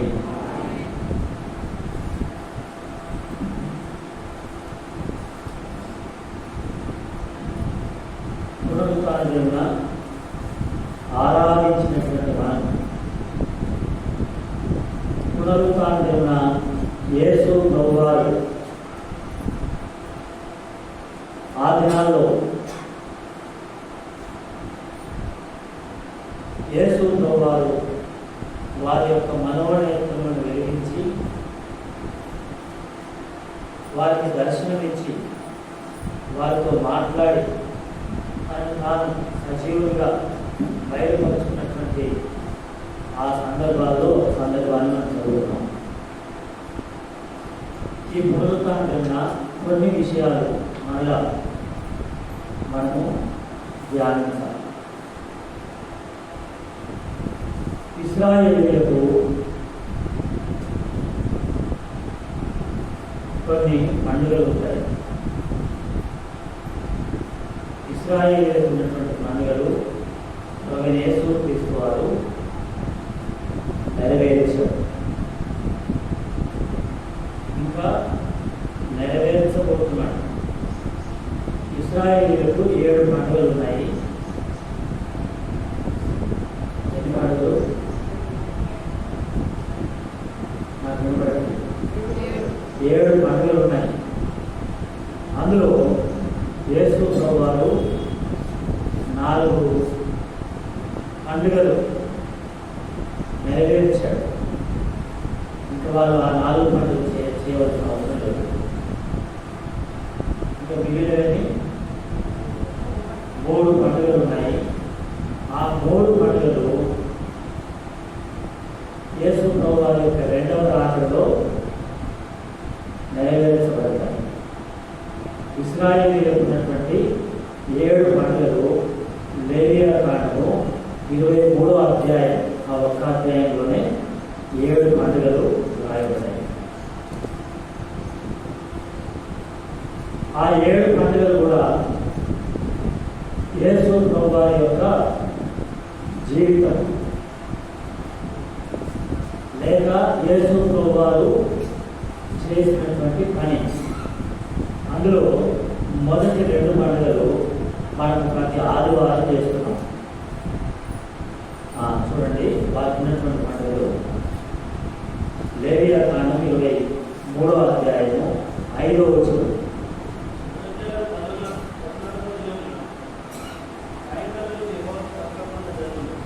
మొదటి నెల 14వ దినమున సాయంకాలము ఏ పండుగ? పస్కా పండుగ. అది యేసు ప్రభువారు శిలువలో నెరవేర్చాడు.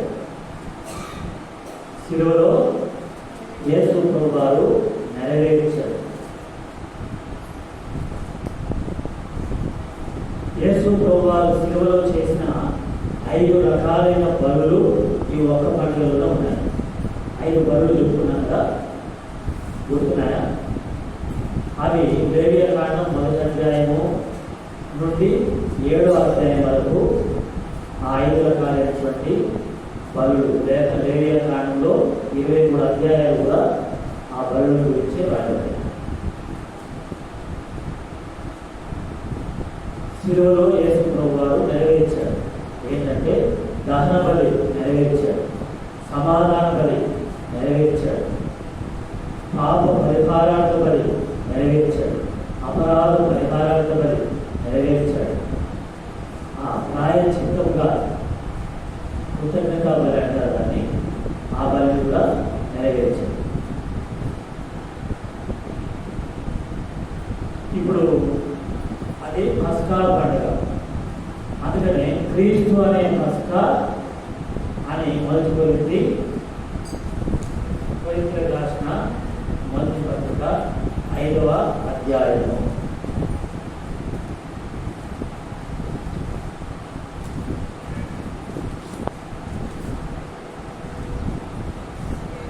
ఎన్నో వచనం? 7వ వచనం. 7వ వచనం చాలు. అంటే అక్కడే 2 ఉన్నాయి. ఇప్పుడు 2వ పండుగ లేవియా కాండము 23వ అధ్యాయము 6వ వచనం.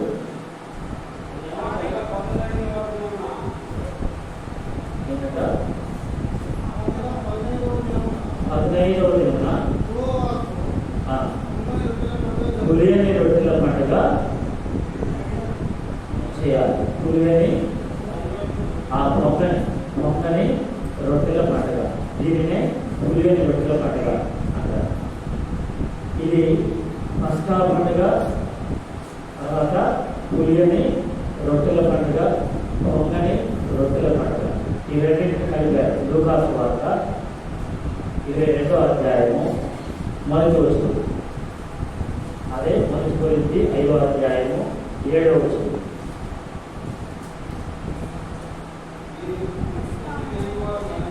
లూకా సువార్త 22 మొదటి వచనం. పస్కా అనబడిన పులియని రొట్టెల పండుగ. అర్థమైందా?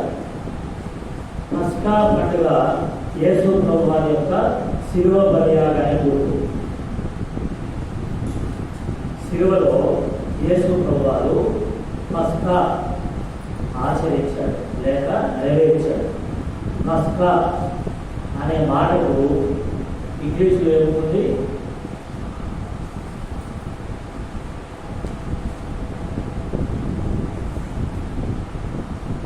ఇంగ్లీష్ బైబిల్ చూడండి. పస్కా అనే మాటకు ఇంగ్లీష్ బైబిల్లో ఏముంటుంది? ఇశ్రాయేలీయుల మొదటి పండుగ, పాస్ ఓవర్ అని రాస్తుంది.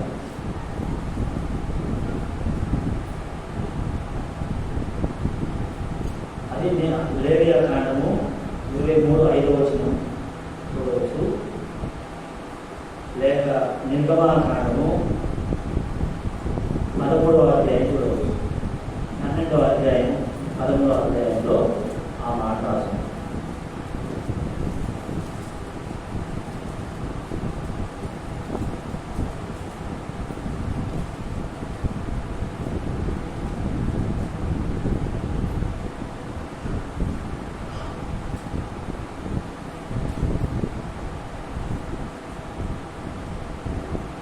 చూసారా? లేవియా కాండం 23:5. మొదటి నెల 14వ దిన సాయంకాలం ముందు పస్కా పండుగ జరుగును. ఇంగ్లీష్ ఏముంది? Pass over. దాన్ని పాస్ ఓవర్ అనే మాట తెలుగులో ఏమనొచ్చు?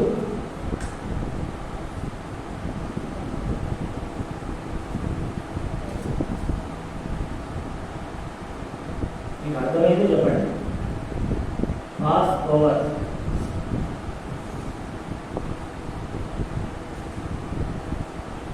అదే కాదు, దాన్ని బైబిల్లో పస్కా అని రాశారు. మనకు అర్థం కాదు. పస్కా అంటే అర్థం కావాలని ఇంగ్లీష్లో చదివించారు. అంటే గడిచిపోయింది, అయిపోయింది, సమాప్తమైంది, మన యొక్క పాపము లేక మన శాపము తొలగిపోయింది అని అర్థం. అంతేనా? అలా యేసు ప్రభువారు శిలువలో చేశాడు ఆ పని. ఆయన సమాధిలో ఉన్నాడు కదా. ఆయన ఏమయ్యాడు? సమాధిలో. ఏముందో అర్థం ఉంటే చెప్పండి. ఏమైంది?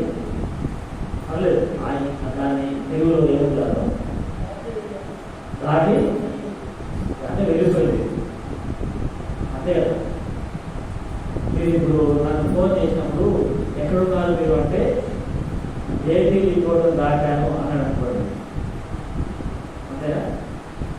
లేకపోతే మామూలుగా దాటాను అంటే ఏమన్నా అంటే పాస్వర్డ్ వెళ్ళిపోయింది. లేక కట్టకూరు దాటాను ఎక్కడ కూర్చారో అడిగితే. అలా పస్కా అంటే పాత నిబంధనలో ధర్మశాస్త్రము, పాత నిబంధనలో ఉన్న పాపములను మనం చేయాల్సిన అర్పణలు ఏవైతేనే అయిపోయినాయి. ఆ గంట గడిచిపోయింది అంటాం కదా. పెద్ద ఘటన ఏమైంది? గడిచిపోయి హాస్పిటల్ నుండి డిశ్చార్జ్ కాగానే, ఒక అప్పు కట్టగానే, ఒక ఎగ్జామ్ అయిపోగానే, ఎగ్జామ్లో రిజల్ట్ రాగానే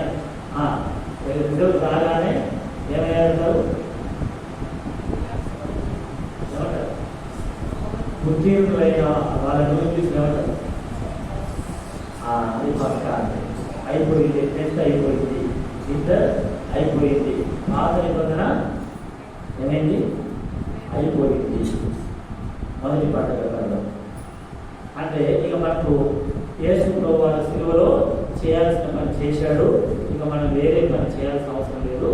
యేసు ప్రభువే మన పక్షాన పూర్తి చేశాడు. అది పస్కా ఆయన చేసిన పని.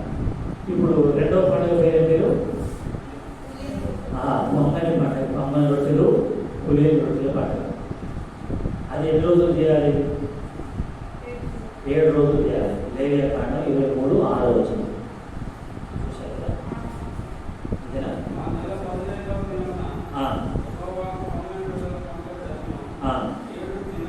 ఏడు దినములు ఏం చేయాలంటే ఆ రొట్టెలు. తర్వాత దీన్ని నిర్గమాకాండం 13వ అధ్యాయంలో వివరిస్తాడు. నిర్గమాకాండము 13వ అధ్యాయము 6వ వచనం. 7 దినములు నీవు పులియని రొట్టెలు తినాలి. ఎన్ని దినాలు? 7 దినాలు తినాలి. ఆ పులియని రొట్టె ఎవరైనా రాసిన అక్కడ కొత్త నిబంధనలో క్రీస్తు అని మన పస్కా పశువు వధించబడ్డాడు. చదవండి అక్కడ మొదటి కొరింథీ 5, 7, 8 వచనాలు.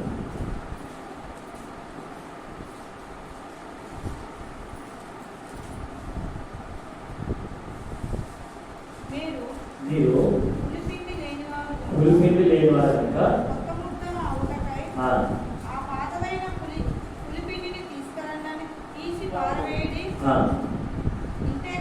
అంతేగాక క్రీస్తు అను మన పస్కా పశువు వధింపబడెను కనుక పాతదైన పులిపిండితోనేను ఆ దుర్మార్గత దుష్టత్వము కాకుండా నిష్కపటమును సత్యమును పులియని రొట్టెతో పండుగ ఆచరిద్దుము. 7 రోజులు ఇది ఉండాలి. అంటే నిష్కాపట్యముగా. అంతేనా?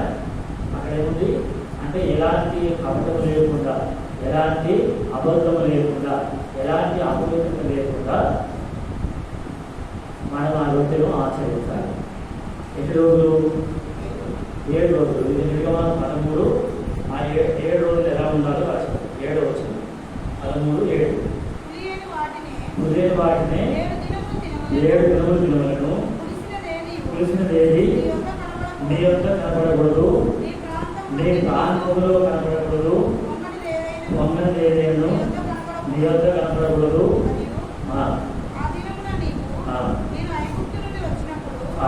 ఇప్పుడు సమయం లేదు. అయితే ఏది నీ వద్ద కనపడకూడదు, నీ ప్రాంతంలో కనపడకూడదు. నీ వద్ద అంటే అంతర్గతంగా మన లోపల, నీ ప్రాంతంలో అంటే మనం నివసించే స్థలంలో బయటికి ఎక్కడ అపవిత్రత చెడుతనం అనేది లేకుండా ఈ పండుగ ఆచరించాలి. రెండవది నాలో ఏ బాధ కనకూడదు. నా చుట్టూ అంటే అంతర్గతంగా నాలో ఏమూడదు, నాలో బయటికి కూడా ఏ పాపం కనపడదు. అది క్రీస్తులోనే ఉంది. క్రీస్తులో నెరవేర్చాడు. కుదిరేలేదు. కాబట్టి యేసు ప్రభువు సమాధి చేయబడ్డప్పుడు ఆయన శరీరం ఏం కాలేదు? కుళ్ళిపోలేదు, కులిసిపోలేదు. దానికి కూడా గుర్తు. ఇది యేసులో ఏ పాపము లేదు. అంతేకాదు యేసును అంగీకరించిన మనలో కూడా ఎలాంటి అపవిత్రమైన ప్రవర్తన నాలో లోపల ఉండదు, బయట కూడా ఉండదు అనే ఈ పండుగ చూపిస్తుంది. ఈ 2 పండుగలు ప్రతి ఆదివారం ప్రతిరోజు మనం చేయాలి. ఏ పండుగలు? పస్కా పండుగ, పులియని రొట్టెల పండుగ. ఎన్ని పండుగలు మొత్తం? ఇప్పుడు అయిపోయినాయి. ఒక పండుగ ఏంటి? ఎవరు చేశారు? అది యేసు ప్రభువే శిలువలో చేశారు. రెండవ పండుగ ఏంటి? పులియని రొట్టెల పండుగ. ఎన్ని రోజులు చేయాలి? కాబట్టి ఏదో ఒకరోజు కాదు రోజులో పాల్గొనాల్సింది. ఆ వారం అంతా ఎలా ఉండాలి? పిలిచింది ఏది మనలో ఉండకూడదు, నాలో ఉండదు, నా చుట్టూ ఉండదు. వారం అంతా పవిత్రంగా ఉంటేనే ఇందులో పాల్గొనాలి. మనం ఉండలేము. ఒకవేళ తెలుసో తెలియకనో నా లోపల నా వెలుపల ఏదో ఒక అపవిత్రత ఉంది కాబట్టి సరి చేసుకుని పాల్గొనాలి.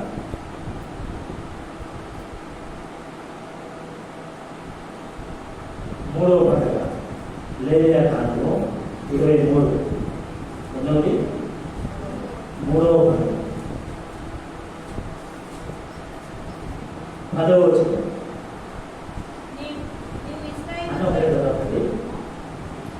అంటే ఒకరి చదవద్దు, వారం వచ్చిన చదవదు. నేను చెప్తున్న మీకు కొత్తగా అనిపిస్తుందా? అనిపించలేదు. ఏమైనా కొత్తగా అనిపిస్తుందా? కొత్త విషయాలు చెప్తున్నా అలాగే చదివే వాళ్ళు కూడా కొత్త వాళ్ళు చెప్తే బాగుంటుంది. చదవండి. నేను ఇశ్రాయేలీయులతో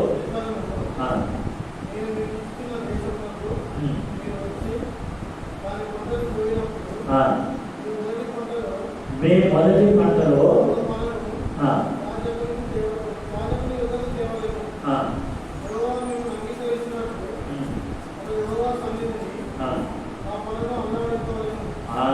ఏంటంటే కొత్త ఫలములు లేక ప్రథమ ఫలముల పండుగ. ఏ పండుగ అంటే ప్రథమ ఫలముల పండుగ.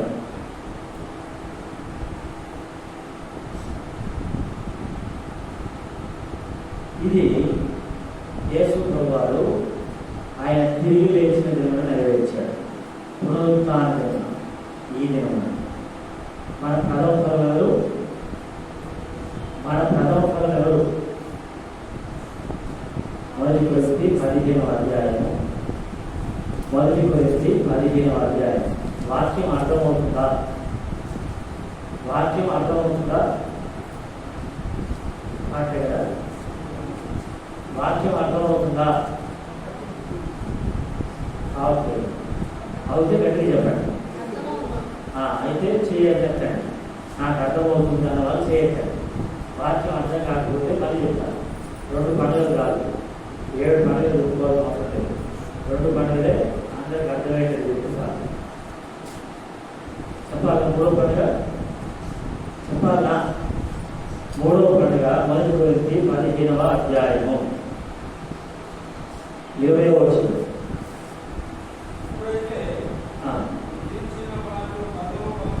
ప్రథమ ఫలముగా క్రీస్తు మృతులలో నుండి లేపబడి ఉన్నాడు.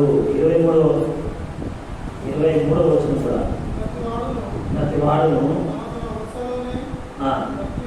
బ్రతికింపబడును. ప్రథమ ఫలములు క్రీస్తు. కాబట్టి ఈ పండుగ పేరు ప్రథమ ఫలముల పండుగ. ఏ పండుగ? ప్రథమ ఫలముల పండుగ. కాబట్టి పంటలో మొదటి ఏం తీసుకురావాలి? మొదటి పంటను తీసుకొని రావాలి. మొదటి పంటలో మొదటి భాగాన్ని తీసుకొని రావాలి కదా. ఇది రాజుల గ్రంథంలో ఎలీషా దగ్గరికి తీసుకొచ్చాడు. ఆయన తెలుసు కదా, తెలుసా? సరే, రాజులు 2వ గ్రంథము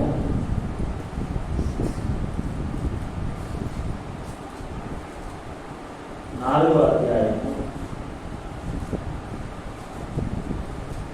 42వ వచనం.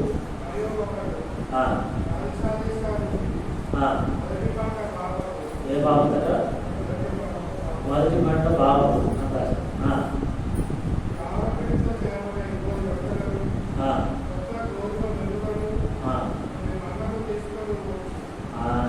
కాబట్టి దీన్ని ప్రథమ ఫలముల పండుగ. ఆ ప్రథమ ఫలముల పండుగ అంతేనా? ఏమరాసింది అక్కడ? మొదటి పంట, ప్రథమ పంట, మొదటి పంట, ప్రథమ పంట.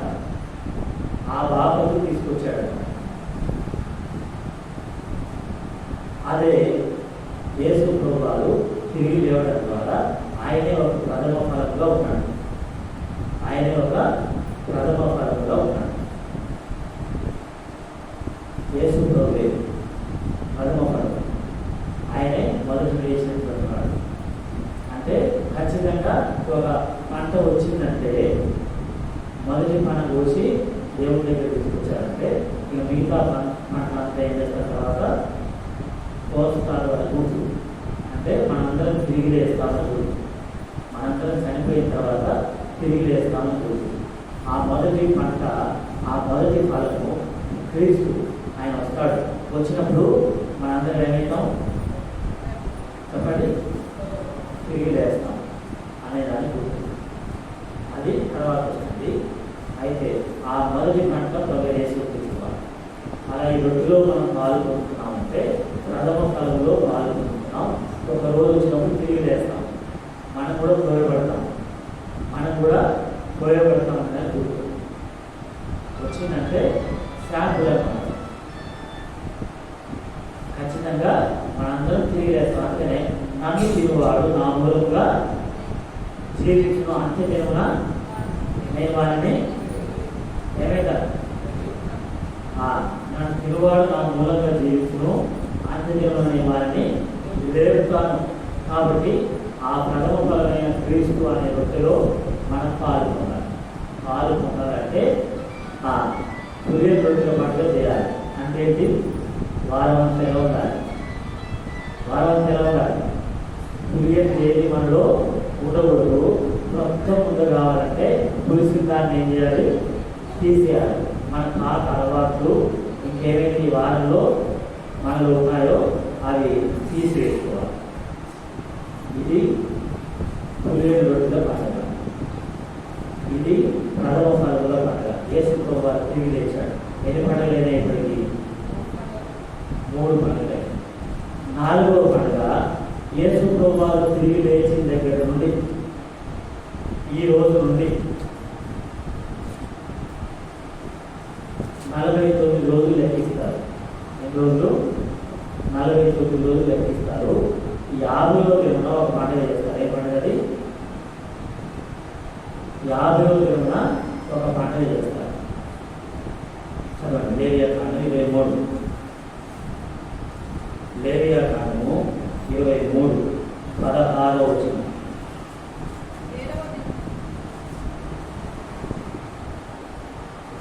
16వ వచనం. 7వ విశ్రాంతి దినపు 7వ విశ్రాంతి దినపు మరు దినం వరకు మీరు 7 దినములు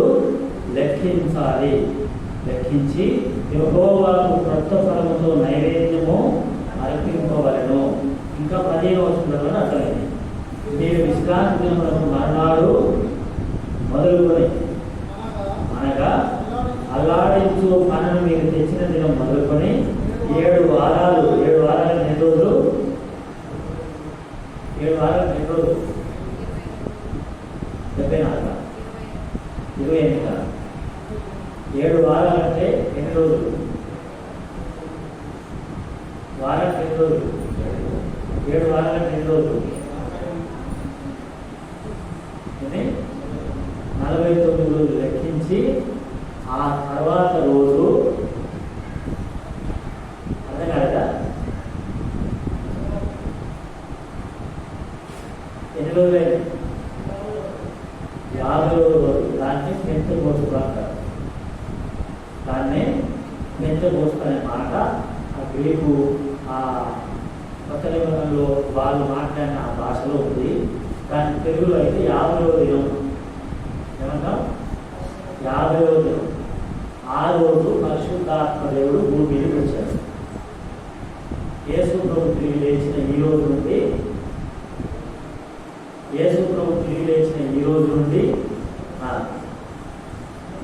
49 రోజులు లెక్కించి ఆ తర్వాత వచ్చే రోజులు ఉంటారా, ఆ రోజున పరిశుద్ధాత్మ దేవుడు కిందికి దిగి వచ్చాడు. అది అపోస్తలుల కార్యం 2వ అధ్యాయం 13లో ఉంటుంది. ఇది 4వ పండుగ.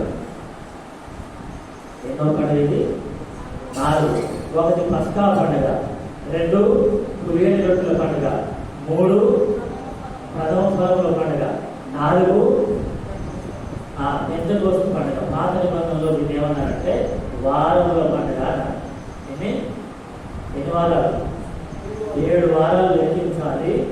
ఆ 7వ వారం అయిపోయిన తర్వాత రోజున పెంతెకోస్తు పండుగ వస్తుంది. అందుకని దీన్ని వారముల పండుగ అంటారు. అలా ఇశ్రాయేలీయులు ప్రతి సంవత్సరం 3 పండుగలు ఖచ్చితంగా చేయాలి. ప్రతి సంవత్సరం అది చెప్తాను. ఇప్పుడు 4 పండుగలు అయినాయి కదా, అయినా 4 పండుగలు వేరే పేరు పెంతెకోస్తు పండుగ అంటారు, వారముల పండుగ అంటారు. ఈ వారం అంటే పరిశుద్ధాత్మ దేవుడు దిగి వచ్చాడు. దిగి వచ్చిన రోజు నెరవేర్చబడింది ఈ పండుగ. ఈ పండుగ ఎవరైతే పరిశుద్ధాత్మ ద్వారా ఒప్పించబడి నడిపించబడుతున్నారో వాళ్ళు పెంతెకోస్తు పండుగ చేస్తున్నట్లే. దాని గురించి చెప్తే మళ్ళీ ఆలోచన ఉంది. 7 పండుగలు రావాలని చెప్తున్నాను. ఇప్పుడు 5వ పండుగ చెప్పాలి కదా, అది లేవియా కాండము 23, 24 వచ్చింది. 23, 24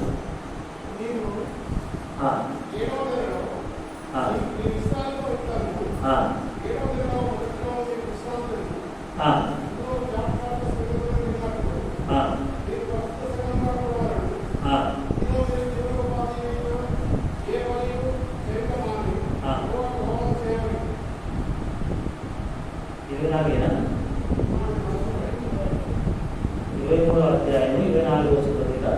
7వ నెలలో మొదటి దినము మీకు విశ్రాంతి దినము. అందులో జ్ఞాపకార్థ ఏంటంటే అందులో జ్ఞాపకార్థ శృంగధ్వని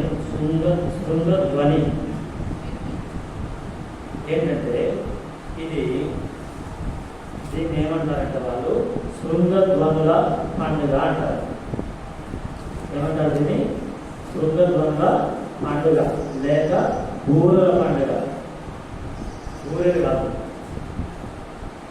శృంగధ్వనులు. అర్థమైందా? ఇది యేసు ప్రభువారు వచ్చి రెండవసారి వచ్చి సంఘాన్ని ఎత్తుకునేటువంటి లేక సంఘం ఎత్తబడే రోజున ఈ పండుగ నెరవేర్చబడుతుంది. యేసు ప్రభువారు వచ్చినప్పుడే నెరవేర్చబడుతుంది. దాన్ని ఏం పండుగ అంటారు? బూరల పండుగ అంటారు. అందుకనే ప్రధాన దూత శబ్దంతో ఏ బూర అవుతుంది? కడబూర మోగినప్పుడు ఆయన వస్తాడు, క్రీస్తునందు మృతులైన వారు లేస్తారు. అందుకనే దీన్ని బూరల పండుగ అంటారు, శృంగధ్వనుల పండుగ అంటారు. ఆయన రాకడ వరకు సిద్ధపడేటువంటి పండుగ. అందుకనే అది కూడా మనం ఇప్పుడు ఈ బలులు ఎందుకు పాల్గొంటున్నామంటే ప్రభు వస్తాడు, తను తీసుకుపోతాడు. అంతేనా? ఏనాడు ఎప్పుడో నీవు వచ్చేదావు, ఏనాడు ఎప్పుడో నీవు వచ్చేదావు, ఆనాటి మేఘాన్ని పెట్టేదను, ఆనాటి మేఘాన్ని పెట్టేదను. సమయం లేదు కాబట్టి యేసు ప్రభువారు రాబోతున్నాడని ఎదురు చూసేటువంటి పండుగ శృంగధ్వనుల పండుగ. కాబట్టి ఇశ్రాయేలీయులకు ఈ పండుగ ఇంకా చేస్తూనే ఉన్నారు వాళ్ళు. అలా బూరలు ఊరుతూనే ఉంటారు వాళ్ళు. అక్కడ బూరలు మోగినప్పుడు వాళ్ళు ఏం చేస్తారనేది ఆ పాత నిబంధనలో ఉంది. అది చూపించిన సమయం లేదు. మనకు కొత్త నిబంధనలో మొదటి దశ చదువుతా 4వ అధ్యాయము అక్కడ బూరలు మోగినప్పుడు 4వ అధ్యాయము 16, 17 వచనాలు ఈ పండుగ చూపిస్తున్నాయి. రాసుకుంటున్నారు కాబట్టి చెప్తున్నా, రికార్డ్ అవుతుంది కాబట్టి చెప్తున్నా. సమయం లేదు కదా, చదువు అవసరం లేదు, రాసుకోండి లేక రికార్డ్ అవుతుంది తర్వాత వినండి. ఇప్పుడు ఇది 5వ పండుగ. ఎన్నోది? 5. పస్కా, పులియమి, తర్వాత ప్రథమ ఫలములు, తర్వాత వారములు, తర్వాత శృంగధ్వనులు లేక బూరలు పండుగ. 6వ పండుగ ప్రాయశ్చిత్తార్థ పండుగ అంటారు. దాన్ని ఏమంటారు? ఎన్నో వచ్చినది? లేవియా కాండము 23వ అధ్యాయము ఎన్నో వచనం? 27.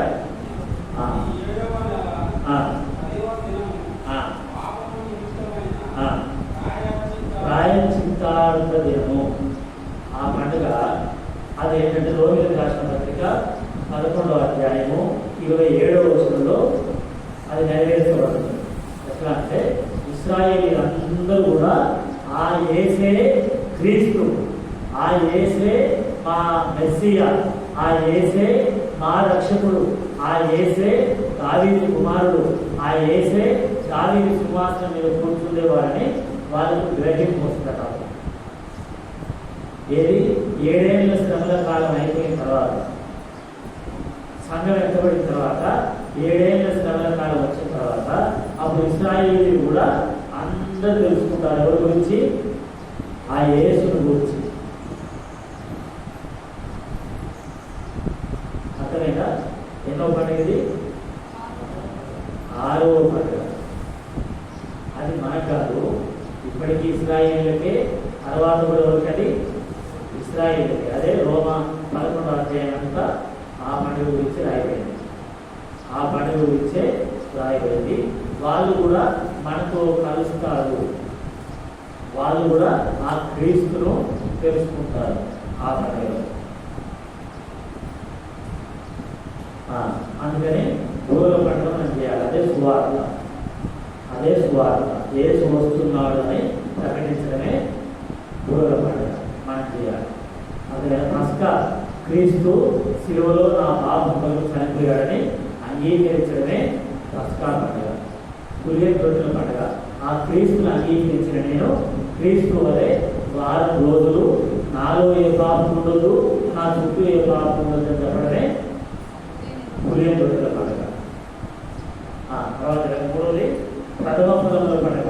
ప్రభు తిరిగి లేచాడు, నేను కూడా తిరిగి లేస్తానని ఆ నిరీక్షణ కలిగి ఉండడమే నా 3వ పండుగ. 4వ పండుగ పరిశుద్ధాత్మ అంగీకరించడం, 4వ పండుగ. 5వ పండుగ సువార్త ప్రకటించడం. యేసు వస్తున్నాడని మనం తెలుసుకోవడం కాదు, ఇతరులకు కూడా ఏం చేయాలి? ఊదాలి, ఇతరులకు ప్రకటించాలి. అది శృంగ పండుగ లేక కూరల పండుగ. తర్వాత ఏ పండుగ? ప్రాయశ్చిత్తార్థ పండుగ. అంటే ఇశ్రాయేలీయులు కూడా తెలుసుకుంటారు. ఇప్పుడు 7వది ఏ పండుగ? 23వ అధ్యాయం 34వ వచనం. నీవు ఇశ్రాయేలీయులతో యుద్ధము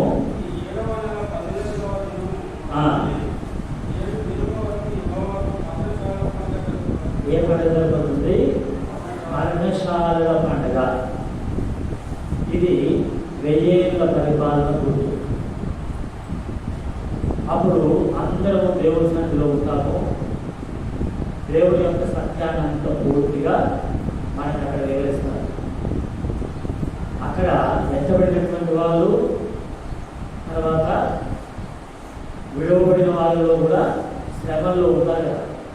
7 ఏళ్ల శ్రమల్లో అయ్యో మేము ముందు గ్రహించలేకపోయినాం కదా, ఇది మేము చెప్పింది, వాక్యంలో చెప్పింది నెరవేరింది, నేను ఇప్పుడు అంగీకరిస్తున్నా అన్న 7 ఏళ్ల శ్రమల్లో హతసాక్షులైన వాళ్ళే కానీ, హింసించబడ్డ వాళ్ళే కానీ వాళ్ళు ఆ తర్వాత ప్రాయశ్చిత్తార్థ పండుగలో క్రీస్తుని అంగీకరించిన ఇశ్రాయేలీయులు అందరూ కలిసి ఒకే దగ్గర సమకూర్చబడి ఆ తర్వాత తీర్పు జరుగుతుంది.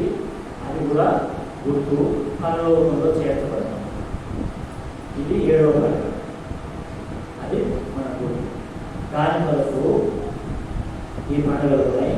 ఇది నెరవేర్చడానికే యేసు ప్రభువు వారు తిరిగి లేచాడు. వాళ్ళకు ఆ రొట్టె వెలిగించినప్పుడు వాళ్ళ మనోనేత్రాలు వెలిగించబడ్డాయని చదివారు. అది లూకాసు వార్త 24వ అధ్యాయం చదువుకున్నాం కదా. ఇవన్నీ వాళ్ళకి అర్థమైనాయి అన్నమాట. చదవండి. లూకాసు వార్త 24వ అధ్యాయం.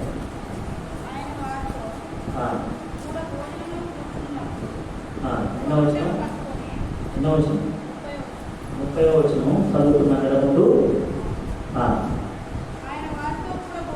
ఆయన వారితో కూడా భోజనం కూర్చుని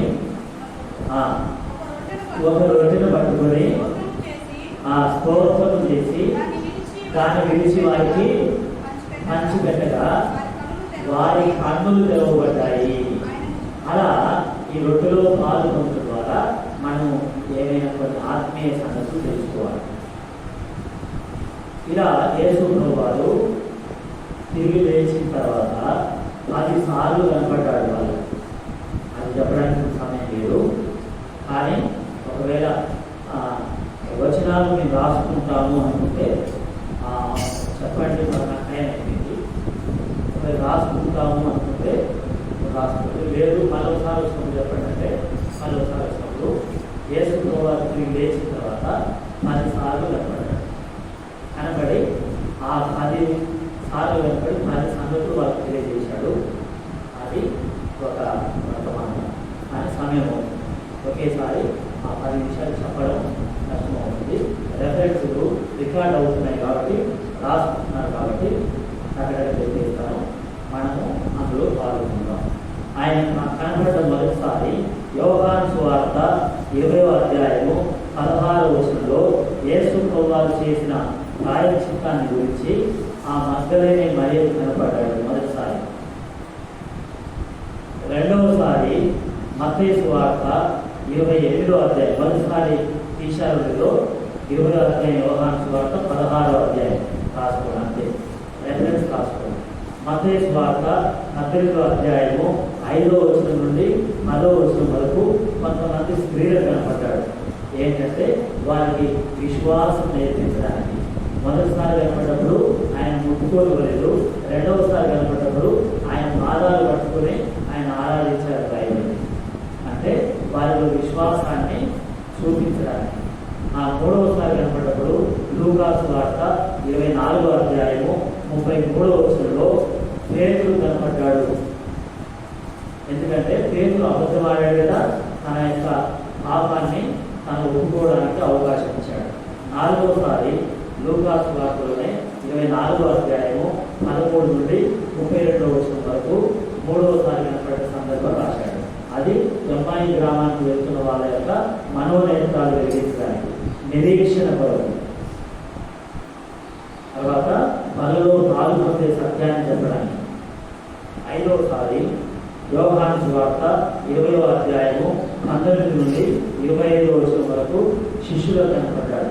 అక్కడ 10 మంది శిష్యులే ఉన్నారు, వారికి కనపడ్డాడు. తర్వాత మొదటి కొరింథీ 15వ అధ్యాయము 6వ వచనంలో, మొదటి కొరింథీ 15వ అధ్యాయము 6వ వచనంలో ఒకేసారి 500 మంది కనపడ్డాడు. అదేంటంటే సార్వత్రిక సంఘానికి గుర్తు. ఆ శిష్యులు మాత్రమే కాదు, ఇంకా అనేకులు ఉన్నారు అని చెప్పడానికి గుర్తుగా మనం ఇక్కడ బల్ల దగ్గర కూడా అదే ప్రార్థన చేస్తాము. ఈ మిగిలిన రొట్టె రసము చెరిగిన సార్వత్రికాన్ని. తర్వాత 7వసారి అంతేనా, 7వసారి మొదటి కొరింథీ 15వ అధ్యాయం 7వ వచనంలో యేసు ప్రభు తమ్ముడైన యాకోబు కనపడ్డాడు. 7వసారి. అంతకుముందు యాకోబుకు గ్రహింపు లేదు, ఆయనకు దర్శనం ఇచ్చాడు కాబట్టి యాకోబు సంఘంలో ముఖ్యమైన వ్యక్తి అయ్యాడు. 8వసారి యోహాను సువార్త 20వ అధ్యాయము 24వ వచనం, యోహాను సువార్త 20-24వ వచనంలో తోమా కనపడ్డాడు. ఇదంతా కూడా వారం రోజుల్లో జరిగింది. తోమా కనపడ్డప్పుడు తోమాకు అవిశ్వాసాన్ని తొలగించి, అర్థమైనది మళ్ళీ 8 దినాల తర్వాత రాష్ట్రం కూడా అందుకని. తర్వాత 9వసారి యోహాను సువార్త 21వ అధ్యాయము 1 నుండి 25 వచనాలు, యోహాను 1 1 నుండి 25 వచనాల్లో చేపలు పట్టడానికి వెళ్ళిన కొంతమంది అపోస్తలుడైన శిష్యులకు కనపడ్డాడు 9వసారి. ఎందుకంటే వారిని సమకూర్చుకోవడానికి. 10వసారి లూకా సువార్త 24వ అధ్యాయము 50వ వచనం, లూకా సువార్త 24వ అధ్యాయము 50వ వచనంలో 10వసారి కనపడ్డాడు. ఏంటంటే యేసు ప్రభువారు నేను మరలా ఎలాగైతే వెళ్తున్నానో అలా తిరిగి వస్తానని చెప్పడానికి వారిని ఆశీర్వదించాడు, వెళ్ళిపోయాడు. అప్పుడు దేవదూత వచ్చి ఏ రీతిగా వెళ్ళిపోయాడో ఆ రీతిగానే మళ్ళా రాబోతున్నాడంటే మనం కనిపెట్టుకుని ఉండాలి అని చెప్పడానికి అదోసారి కనపడాలి. ఇది రికార్డ్ అయింది కాబట్టి మళ్ళీ తర్వాత దాన్ని వినండి, వివరంగా దాన్ని మళ్ళీ వినండి, అర్థం చేసుకోండి. అలా ఆ 10 విషయాలు మనకు 10 రకాలైనటువంటి విషయాలు అందులో ప్రభువు కనిపెట్టుకుని ఉండాలి, విశ్వాసం కలిగి ఉండాలి, లోపల ఉన్న అవిశ్వాసాన్ని తొలగించుకోవాలి. తర్వాత మనం ఒక్కరే కాదు, సార్వత్రిక సంఘం అనడానికి, అంతేకాదు యాకోబు లాగా కొన్ని బాధ్యతలు అప్పగించడానికి, పేదలు లాగా సరి చేసుకోవడానికి ఇవన్నీ చూపిస్తున్నాయి. అలా మనందరం సరి చేసుకొని ఆ పనిలో పాల్గొందాం. మీ దగ్గర రికార్డు పెట్టాను, నా దగ్గర కూడా రికార్డు చేసుకున్నాం. ఒకసారి మీ రికార్డు మంది అనుకోండి, ఒకసారి అయితే కన్ఫ్యూజ్లో అయితే అప్పుడు నా మెసేజ్ ఏది అంటే నా దగ్గర ఉంటుంది, అప్పుడు మీకు పంపిస్తాను. మోకరించండి, కనిపిస్తున్నాను. మోకరించండి, కనిపిస్తుంది. మౌనంగా